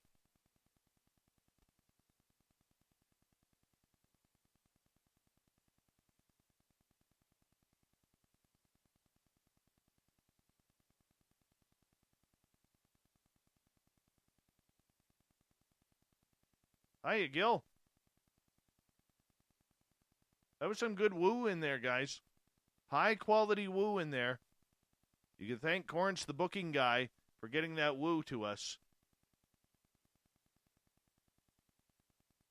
Oh, I didn't know Alaska's greatest athlete was still listening in.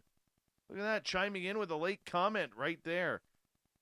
This is in between. She comes in early, she strikes, then she goes, does her nightly routine, pulling the eyelashes off, making sure that there's not an eyebrow hair out of place, so she gets out the tweezers, wipes down the makeup. We got to exfoliate the skin, because good skin is a priority when you live up in Alaska. That is for sure. You must exfoliate. And, And then all of a sudden, boom, there she is again. Late night comment, just like that. I know she's laughing right now. She's like, oh, God. Sing to you, Lexi. Oh, I can't because the phone's ringing. Hey, Vancouver. Dave Scott, Spaced Out Radio. How's it going, my man? I'm good. We just had a discussion about Uranus. Oh, yeah? How is it? Well, you never want any aliens up Uranus. You know what I'm saying? You may want some things, but not aliens. No. Exactly. You never want that. You never want that. Oh, my God. Is that what we're talking about tonight? No. We're talking about a story that I started with Drex, and then I've got an update on that, and then the former head of the Jewish Space Agency claiming that a galactic federation will not allow us to see the aliens as of yet. Interesting. Yes. Yeah, I saw that story fly by the news, and it looks pretty interesting. High quality woo, my friend. That's what I deliver. High quality woo. All right. All right, sounds good, Dave. Yeah, we'll just we'll check in with you at 36, and we'll chat then. All right. Sounds good. We'll talk to you in about 90. Okay.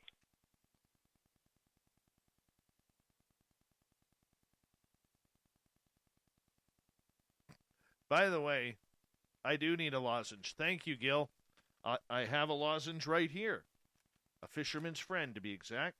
Thank you for reminding me. Put that one in right there. Uh-huh. Where's my man, Raul? Is he here? Hey, there he is. How you doing, Raul? Good to see you. Anus all. Oh. You guys are awesome. I didn't swallow it. Right here. See? I'm glad you guys are finally starting to get my humor. After all this time, starting to get that dry humor that sometimes I throw in there. Because a lot of times I've been laughing inside lonely that nobody understands. And finally, with the Uranus one tonight, you got it. I'm so thankful for that. So thankful.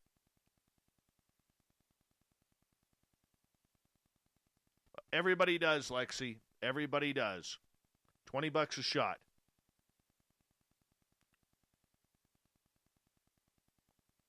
All right, here we go, everyone.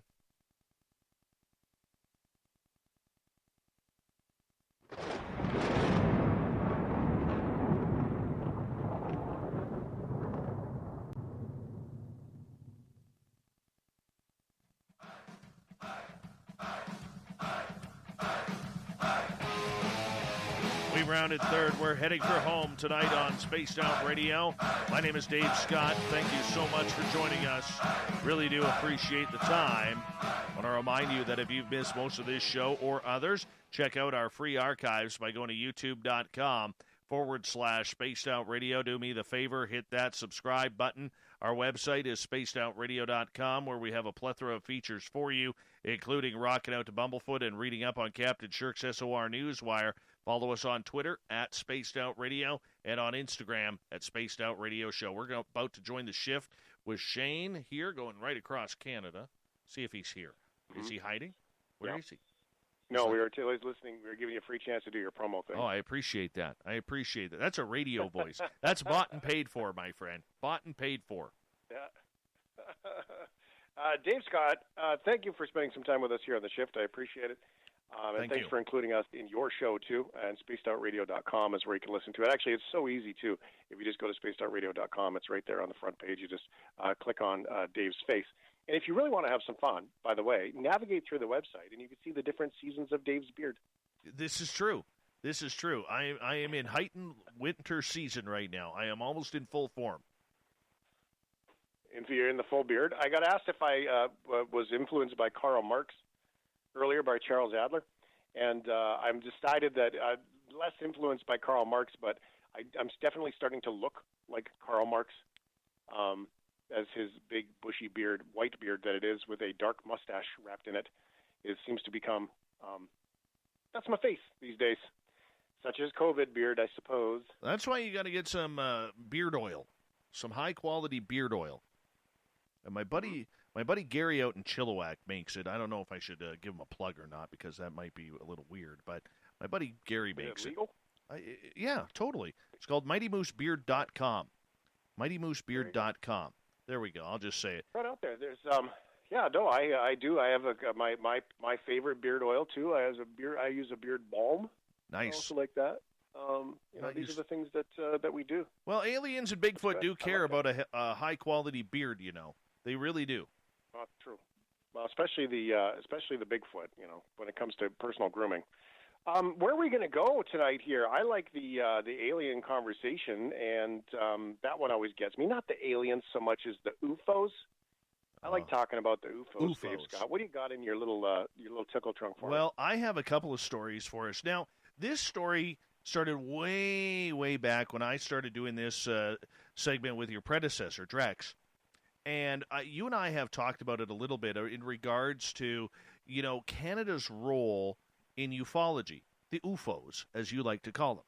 And I got sent from Ottawa by a secret source that I have there about a report out of Invermere, British Columbia, that was investigated by NAV Canada.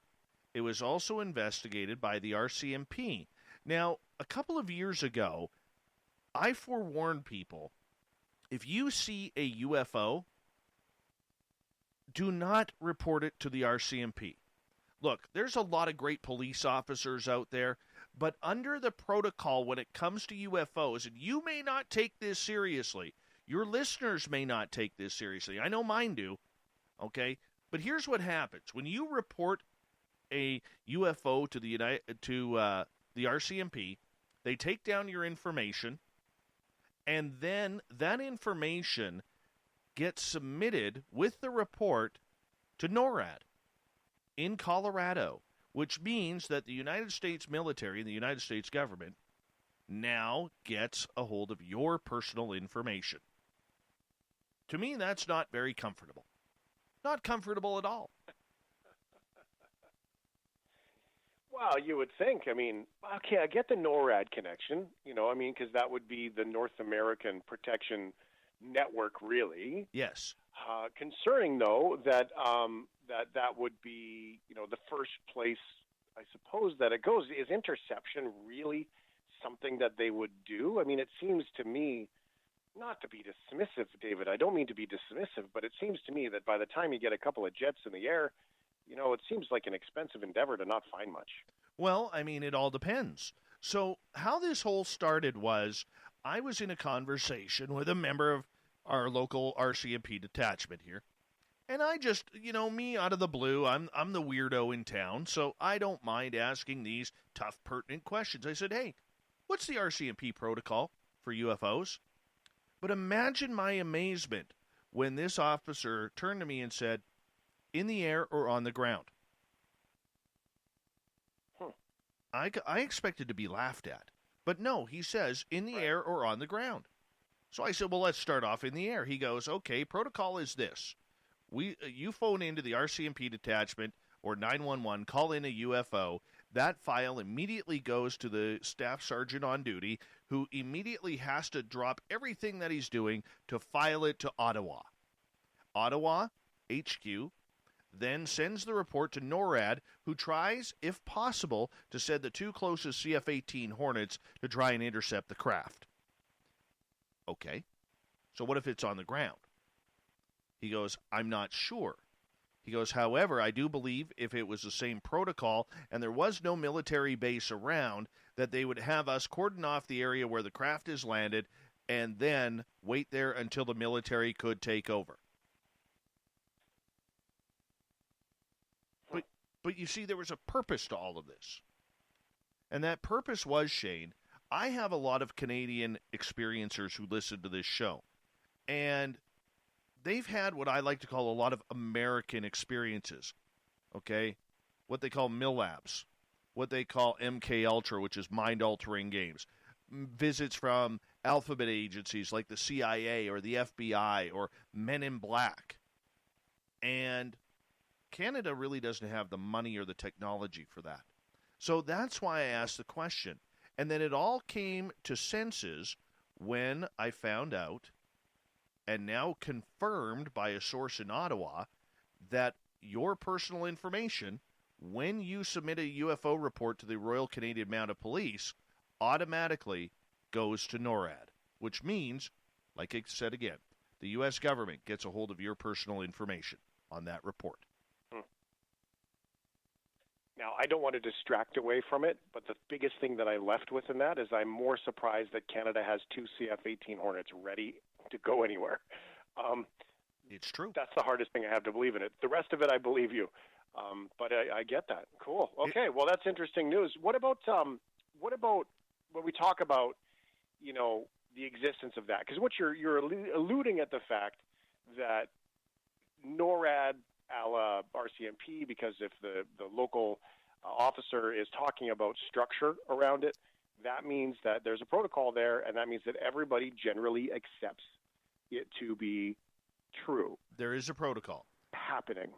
Right. So when we look around the world, though, is this just a North America thing, or is this the kind of thing that happens in other countries too? I have learned in the past week that a lot of these UFO sightings, when something big happens with the military or politicians or whomever, what happens is there is a 5-country panel that immediately gets reported to. Might be for 6 or 7, but it includes Canada, the United States, Britain, France, Australia, that all get to know. And then there might be some subsidiary countries in there, for instance, like Israel or other allies, Japan being another one, okay?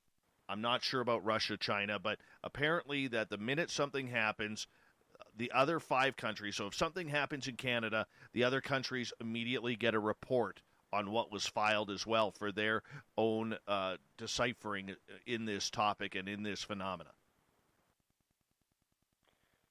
Now, you say Israel. Yes. There's a new story, yeah. And I just love anybody who's named Chaim, because that's fun to say. Yes. But there's been some stories, because I'm surprised we don't hear about this more often, people who leave those high-level top-secret spots that claim to have insider info, spill the beans, if you will, and there was new information that came out of a space dude there. Yes, Chaim Eshed is 87 years old. He is retired, the former head of the Israeli space security. I mean, this guy had pull.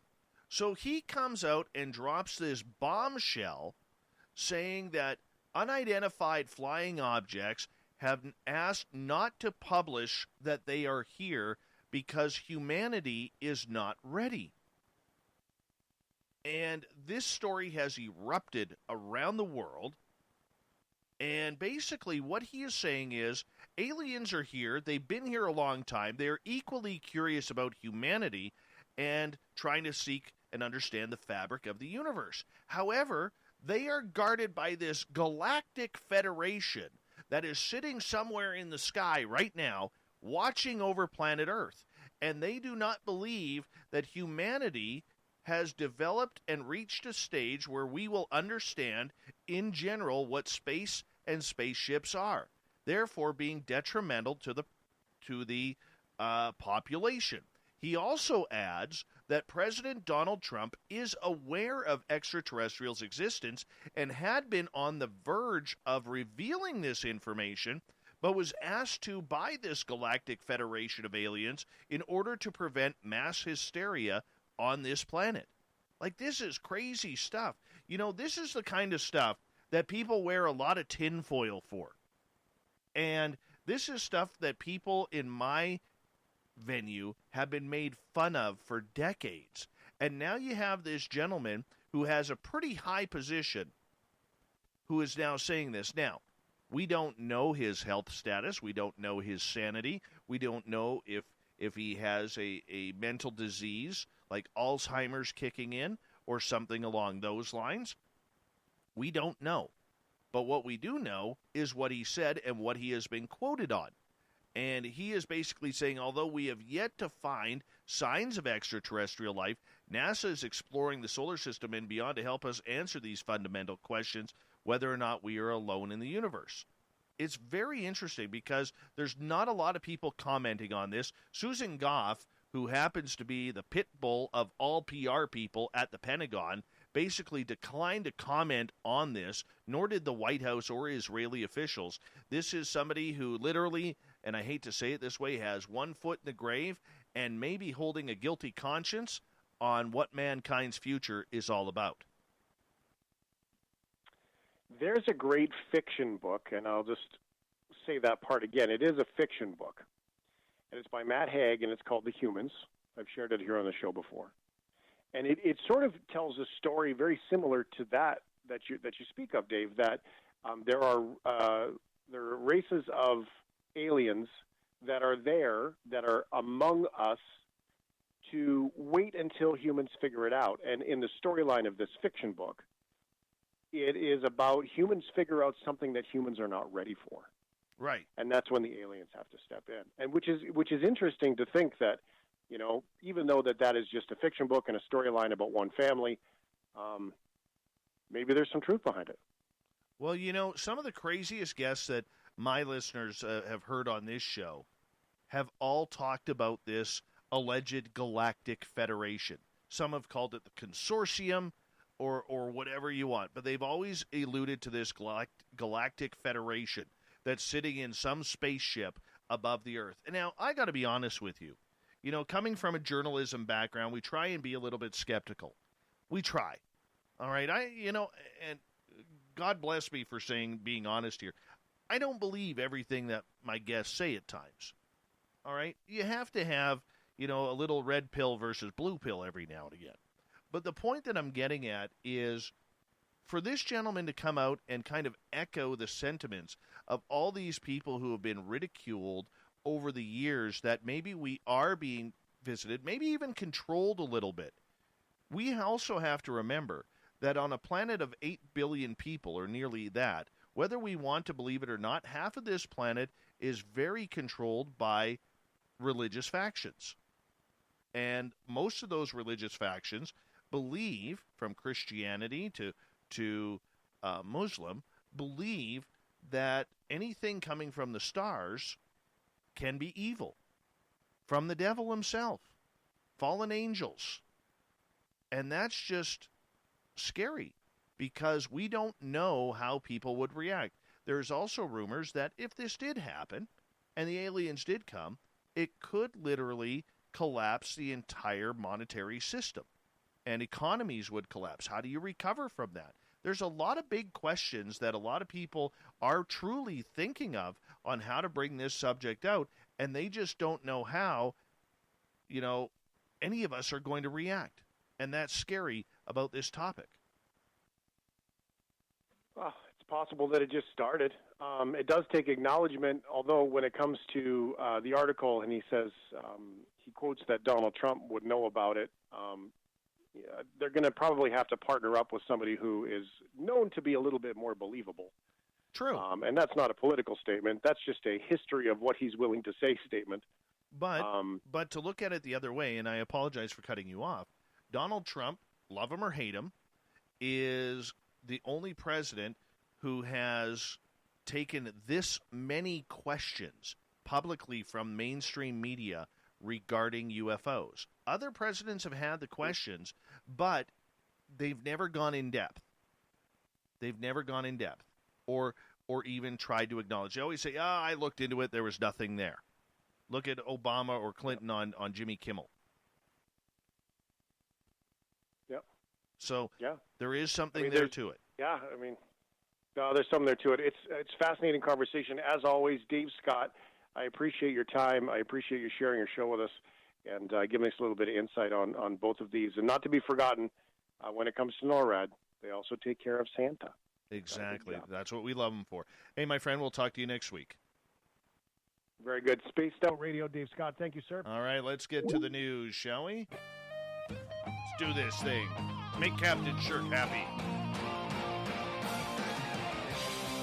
And this is how it ends.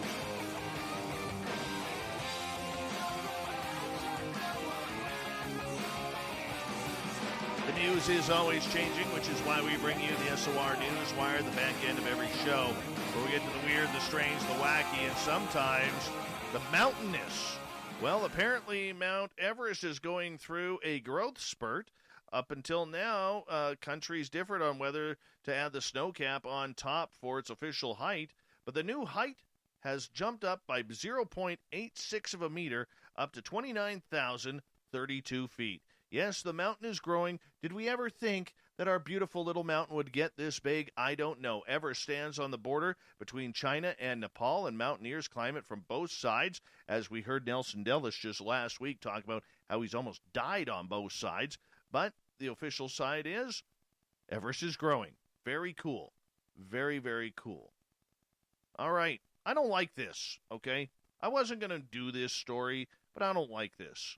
We got to grow up, people. We got to grow up. A Minnesota resident named Kim Hunt recently received an anonymous letter from a neighbor chastising her and her husband for putting Christmas lights on their house. The note read, "I couldn't help but notice your Christmas light display. During these unprecedented times, we have all experienced challenges which casual words just don't describe what we are feeling. The idea of twinkling, colorful lights are a reminder of divisions that continue to run through our society, a reminder of systemic biases against our neighbors who don't celebrate Christmas or who cannot afford to put lights of their own up." The letter shared by Crime Watch Minneapolis reads, "We must do the work of educating ourselves about harmful impact and outward-facing displays like yours can have. It is harmful." The letter then challenges Hunt to respect the dignity of all people while striving to learn from differences, ideas, and opinions and of our neighbors. "We must come together collectively and challenge these institutional inequities," the letter concludes. "St. Anthony is a community welcoming of all people, and we must demand better of ourselves." Now, Hunt says that she and her husband were very surprised and shocked and saddened by the letter. "The lights give me joy after coming home from work as a nurse working through COVID," she said. "I wish we could all just celebrate diversity and honor everyone's traditions." She explained that these times we live in are so divisive and that it's a sad statement that now Christmas lights have become a target.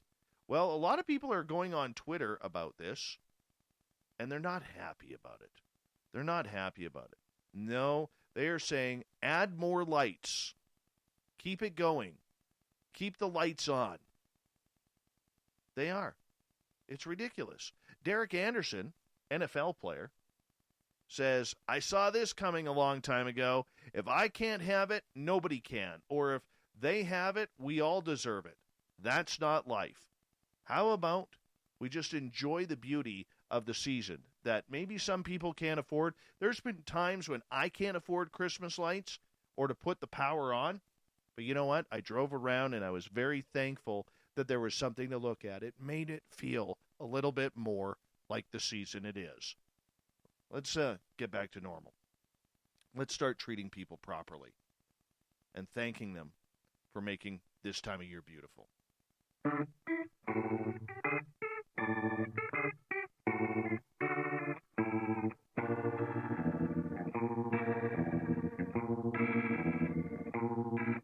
Thought of the Dave happens every night at this time, where we ask a question on our Facebook and Twitter pages, then read your responses on the air because we love the audience participation around here. If you could ask Santa to grant your one paranormal wish, what would it be? Ben, if Santa were to grant me one paranormal wish, I'd want a pirate to visit and show me where he hid the coins. Please be a friendly spirit. Mondak, what is the Dogman Sasquatch? Makes sense as an ape missing link, some form of human similar to the Cro-Magnon, but an upright walking canine? Where'd that come from? 13 Ballads, Parks Canada finds Sir John Franklin's burial vault with the records of the expedition inside, still intact. With Jeff, effective immediately, all beings will agree to no more war. That's a good one. Marty, our favorite veteran, with a not-so-Christmassy clown. I would ask Santa to make everyone in the world pain-free, if only for a day. That's a beautiful place to end it. Thank you to Captain Shirk for the news, everybody on the Thought of the Dave, to Shane and the Shift, and Constance Victoria Briggs for being our guest. Now, we got Mr. Ron Bumblefoot Thal rocking in the background with Little Brother is Watching. Bumblefoot is the official music of Spaced Out Radio, rocking us in and out of every single show. Get your horns up for the guitar god himself. Special thanks to everybody listening in at home, at work, in your cars, wherever you may be. Thank you to everyone participating in our chat rooms on Spreaker, YouTube, LGAB, Revolution Radio, Facebook, Space Travelers Club on our website, and all the Starkers hanging out at hashtag Spaced Out Radio on Twitter. You all were fantastic tonight.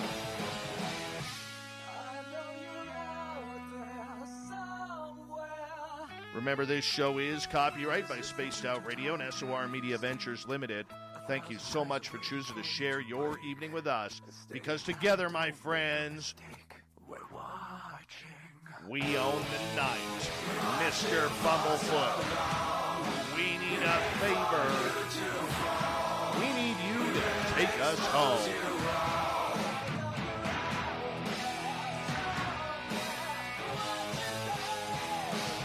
Yes, the Woo train has docked for the night. But tomorrow, my friends, we shall ride again. Your seats are always available.